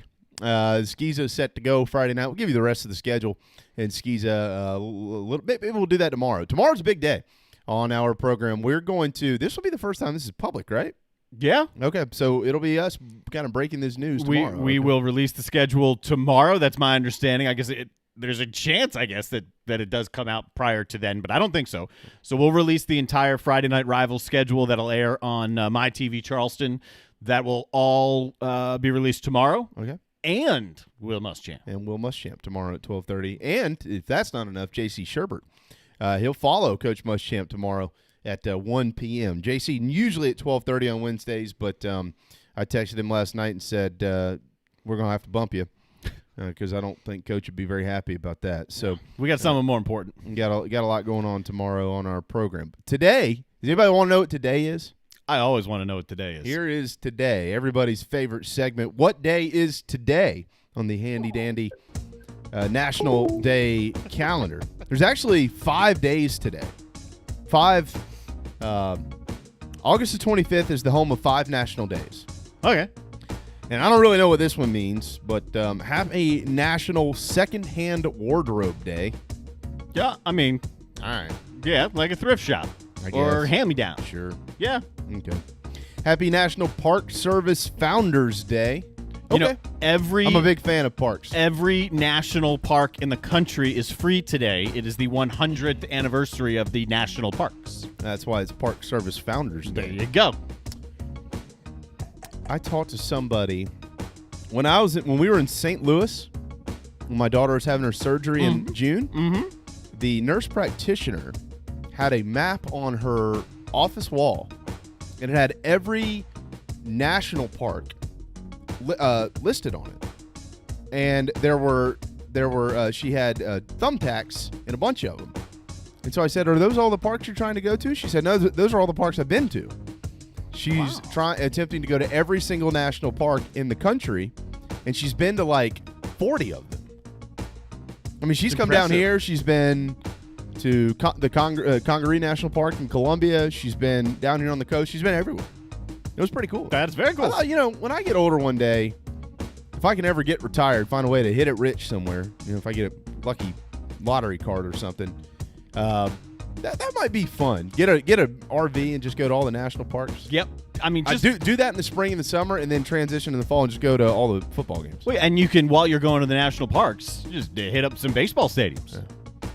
Yeah, I'll try to live in the RV for 6 months. Try to talk my wife into just selling off everything, and then let's just live in an RV for just 1 year. Huh? Travel around for 1 year. Let me know how that sales pitch goes. Yeah, well, not good. Okay. Her in a RV with me for 365 days. That won't work out. All right, 3 more to get to. Happy National Kiss and Make Up Day. So if you've had a problem in your relationship, give them a big smoocher and move along. There you go. All right. Maybe have one of these. Have a whiskey sour. Happy National Whiskey Sour Day. Okay. Yeah. Right. I'm not a big sour guy, but okay. But I am this. Happy National Banana Split Day. There's some crappy banana splits out there, and then there's some really, really good ones. Like, if you're not good at making banana splits, don't try. But if you can, go for it, because they can be really good. Is there, a key to it? You cut a banana in half and ice cream and fudge, and sounds good. Yeah. I think depends on the type of fudge you're using. Yeah. Like, you don't want to use crappy fudge. Do you like the fudge that hardens when you? Yeah, I heard that. Like the one that hardens as soon as you put it on. Yeah, I don't like that one. Yeah, probably not. The crappy fudge is where it's at. Yeah, that's right. All right, tomorrow. You'll probably know what it is before we get to it, but tomorrow is a great, great day.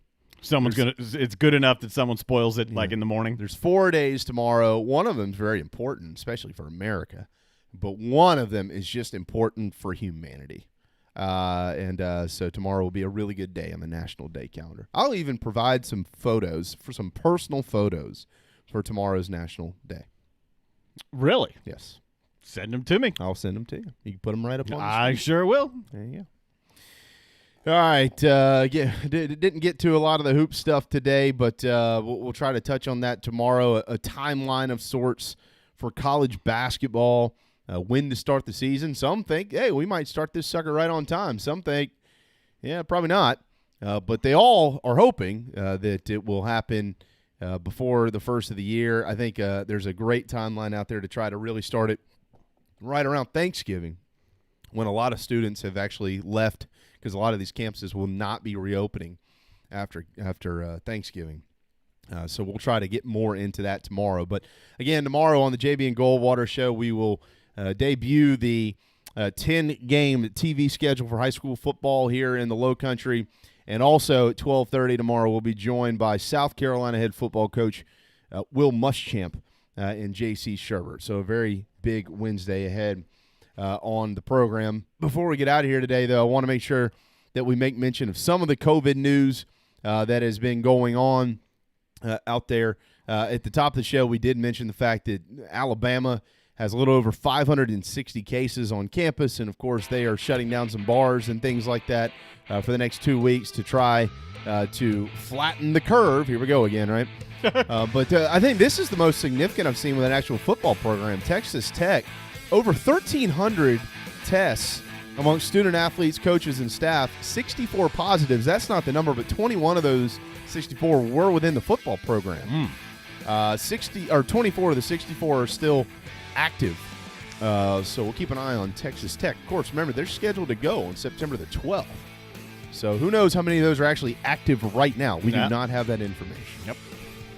All right, thanks to Johnny Waters, Gene Sapikoff, and Wes Mitchell for joining us here on this Tuesday afternoon. And as always, thanks to Darren Goldwater for his fine, very hard work. Thank you, man. Looking forward to tomorrow. Absolutely. We hope you have a terrific Tuesday afternoon. The JV and Goldwater Show, driven by our friends at Stokes Volkswagen, returns tomorrow at noon.